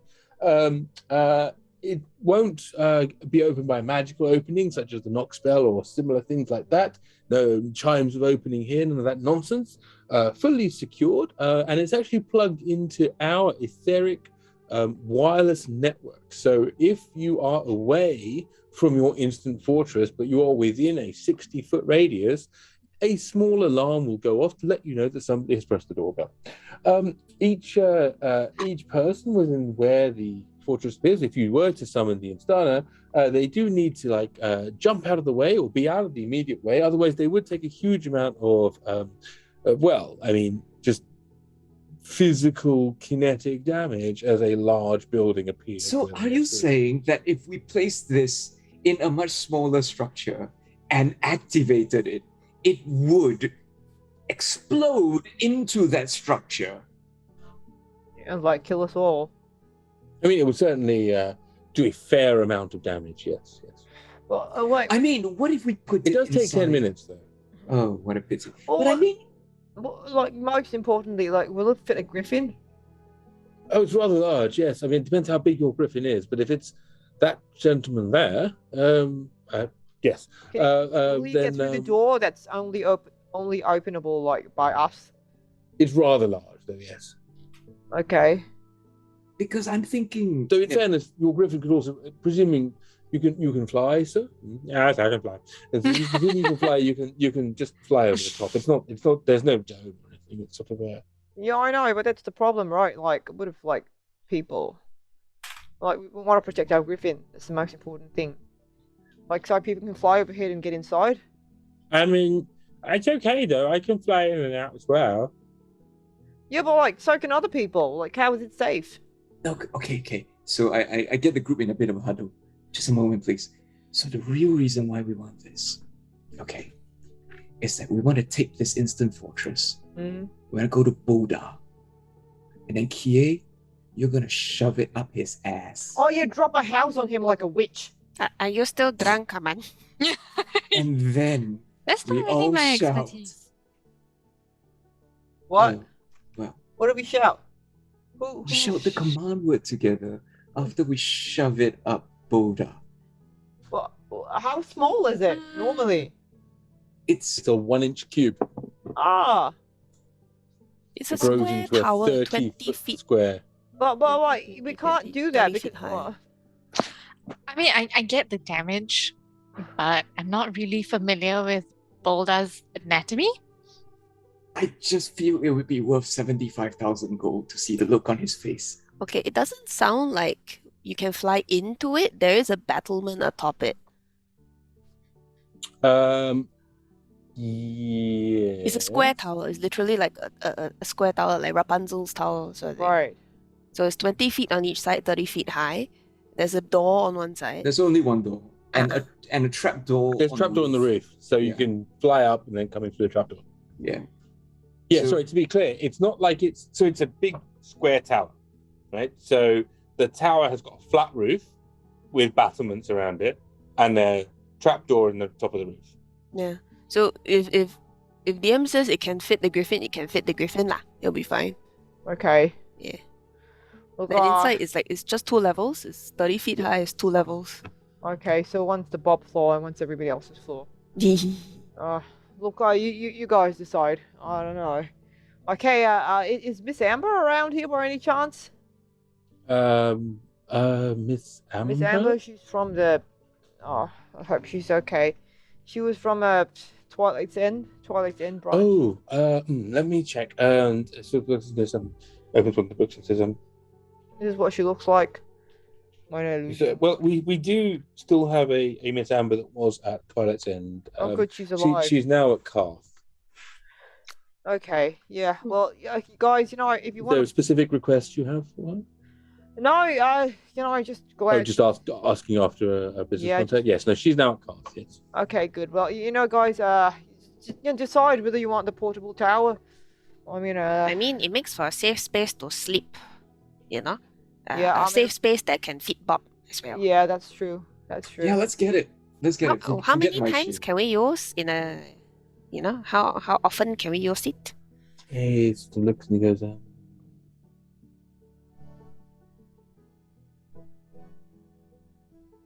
well, it doesn't seem to say that there's a restriction on it. So you'd have to see how it goes. But I would presume at worst case it would be once a day, but I don't even see it noted here. So, look, I'm not going to mess around with you. So what I'm happy to do is to say that, it's once a day I would aim for. If it's better than that, that's great. If it's worse than that, then I think, it is what it is. Okay, awesome. Yeah, let's get it. We now own the Instana. So that is 75,000 gold off your list. That's so worth it. This is completely going to be worth it, guys. But you now I have promise you it's gonna be worth it. Stunner. It will. Let me just check. Does it take 10 minutes or is it instant? No, it's in Stunner. It's instant. So my bad. As it should Yeah. be. Yeah, okay. Instana. It just says rapidly grows. So Does it require attunement? It does not. No, it's a wondrous item, which means Great, that it is completely. You can just have it in your back pocket. So Okay. get them here. Are you happy to see me, or is that the Instana? Just have to be careful not to say anyhow say the command word. Yeah. Yeah, it better be a damn freaking complicated command word. It is, right? Marikita. Is the- It is. It's Marikita in Stunner. This is, Okay. And then to It's a- shrink it, you say Senang Diri. Oh no. Oh yeah.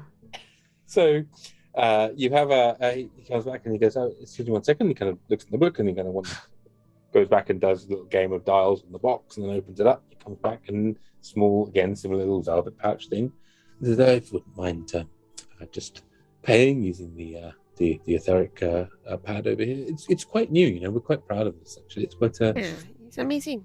you know, Yeah, it's really, also, it's really quick check, cashless. if you can see if there's a cloak of displacement on sale, maybe cheaper than the spell guard shield. Let me just have a quick look for you. Could be a lot cheaper. He says, "Well, we do have one in at a buy price of 60,000. That's really expensive then. He sort of looks and says, "Well, we only really deal with the finest of merchandise. I'm sure that you could find, you know, other That's right. alternatives, but resourceful folks as yourself. But at the end of the day, we can only really sell what we have in store." I look at the rest of our. Should we just keep the rest of the money with them? It seems safer. Yeah, sure. I mean, how is the auction house doing? I hear that Twilight's End is no more. Well, and we that was- still maintain a presence there, though we're not. We're certainly the members of the Amateur auction house that are there are, let's say, they are ones who are the most militant of our order, and certainly the most able to protect themselves. But yes, we're managing. Thank you for asking, and thank you for your continued hospitality. You'll notice that your last purchase has actually taken you over into the next tier of membership with us. So you are welcome to the bronze tier.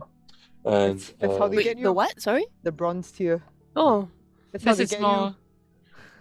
This is more meaningful than our army rank increase. well, we do feel that it's important. We don't see you as once or twice. We see you as partners for a lifetime. I feel so valued as a customer. Our compliments to your Marcom department. Yeah. We genuinely don't have one. We just have all come to the conclusion, like we work for profit sharing. Right? None of us. We all work as part of a collective, and genuinely we believe it. So. Aww. 5-star will buy again. Yes. It's so smart. You got no idea if he's telling the truth or not. Protects us from people trying to use our thing against us. Yes. Much appreciates. So it is quite late. So if there's anything else you'd like to do with our meter, so yeah, 60,000 is the best you can do with the cloak of displacement now, I'm afraid. No, it's all right. We don't have the money. It's all good. Okay. I mean, I go like like with an old acquaintance with Miss Amber. Make any difference? Any special price? Even if they do give us a massive discount, we just don't have enough money. Man. Oh, okay. We can obviously extend you a line of credit, given that you're now in the bronze tier. Oh, I think we owe too many people too much already, but we'll be back for it. Yeah, Thanks. but I understand. I just wanted to point we out do that want to it's make a note that we're interested if anybody places in time for sale. in time. We always have in 10%. Oh, What's the going rate? Currently, That's the last thing we'll check after the before grand we go. resurgence and everything else. Check for the in-time spot price. It's 7.6 gold. Per look, if gram. it falls below. I want to be clear. When you guys left before Bulldoze's grand resurgence, the price was just about a gold a gram. Right. It's now 7.6. God damn it, Boda, you're making this really expensive. You gotta do things the hard way. Kill some sea creatures. So like Barra listens, he's like, okay. And he sort of exchanges a surreptitious look with Bob. And we're like, okay. And okay, and if anybody doesn't want to do anything else, basically I'm just gonna, or if anybody wants to do anything else, that's fine. But Barra's gonna kind of like go off to a corner, send a message to Yafir. Leader Tamar, looks like we're gonna meet again. Survey Team 3's on their way to assist you and to check out what you're doing with my ex. That's the message. You get this response back, and this will be the thing we close out tonight on. It is, Barra, it is with great happiness and some testicular fortitude that I am hearing your voice. It brings joy to my heart and sunshine to my eyes. Tell me, and then he stops. I'm annoyed. I do not follow up. But between now and then, during the downtime, I will check in with Kie's parents again. Yeah. Totally. So, wonderful. That is it for this evening. Thank you very much, folks. I know we've run a tiny bit late. We have been wandering around the world of Urtu with this wonderful group of people I get to play with every week. Which way am I on the screen? So that's on my right. Yes, on my right is the magnificent Kie, played by the equally magnificent Licio. Further on my right is the color-corrected Sheena Chan, playing the rather now retired. In fact, she can now be referred to as Yrsa Jembadar retired in brackets. Barbarian of the Marabanda. Ian, so down over here is the amazing singer and wonderful person that is Joe Tan, who is playing Barra the Bard. And in that far corner, and last but not least of our immediate cast, is the one, the only Edward Choy as Kaman, the cleric. We have a wonderful crew. We have a wonderful audience. Thank you so much. If you haven't joined our Discord, and by the way, of course, Hans and Cheryl. And so if you haven't joined our Discord, please take a moment to join our Discord. If you haven't clicked subscribe or follow down there, please take a moment and do that. We appreciate it a great deal. If you could ask you one more favor, if you can pop over to YouTube and hit follow over there, which when I hit that magic 1,000 followers on YouTube, that means that YouTube considers that we're human beings and things like that. And so it would be really wonderful if you do that. So thank you so much for your support. Please come and hang out with us. We are going to be back on this Thursday with episode 6 of Singapore by Night. It's a special spoopy episode because it's Halloween. So things are going to get spooky. Hello. And we're going to introduce you. Also, if you're not familiar with it, there is, or was, a massive Japanese shrine in the middle of Magrichi Reservoir. To find out how to get there for real, you're going to have to watch this Thursday stream. There's something to look forward to. Oh, that's nail biting. Okay, and obviously that is has been joined by the amazing Rachel, our latest vampire or vamp, who is the ever so lovely Lisa. I totally tried to be emo and that worked for like a second. That's it. That's all we've got for you this evening, folks. Thank you so much as always. I'm just going to check with Hans to see if we're rating anyone. Hans, are we rating anyone?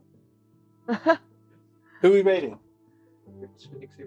We're rating Phoenix Iwaki after this. So as always, Phoenix Iwaki's up doing a show. So let's go rate him now. We're going to play out our play out song and then stick around for the clicky raidy thing. See you on Thursday, folks. Wait, what?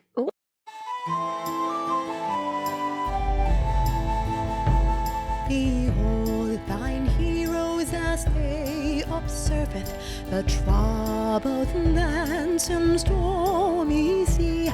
They have no choice, it's national service for Marabanda servitude.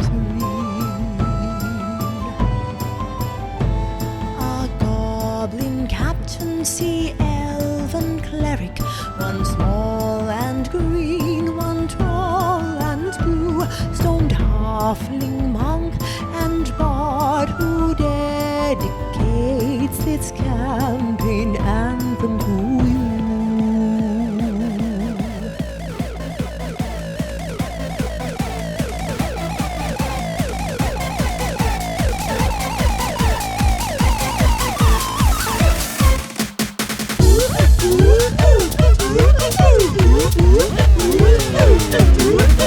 Here sings up all these party who stream sweet D&D. The folk culture is unnamed, but you can call us T4C. Asian influence on rule with less Eurocentricity. Now for some Asia Pen Gang chants featuring Audi and Randy. One coffee seat up for me. One coffee seat up for me. Oi, oi, oi.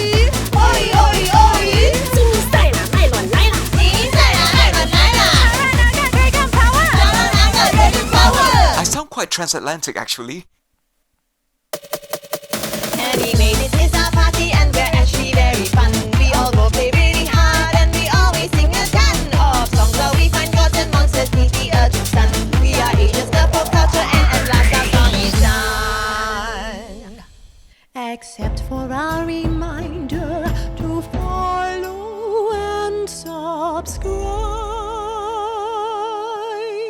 Yrsa.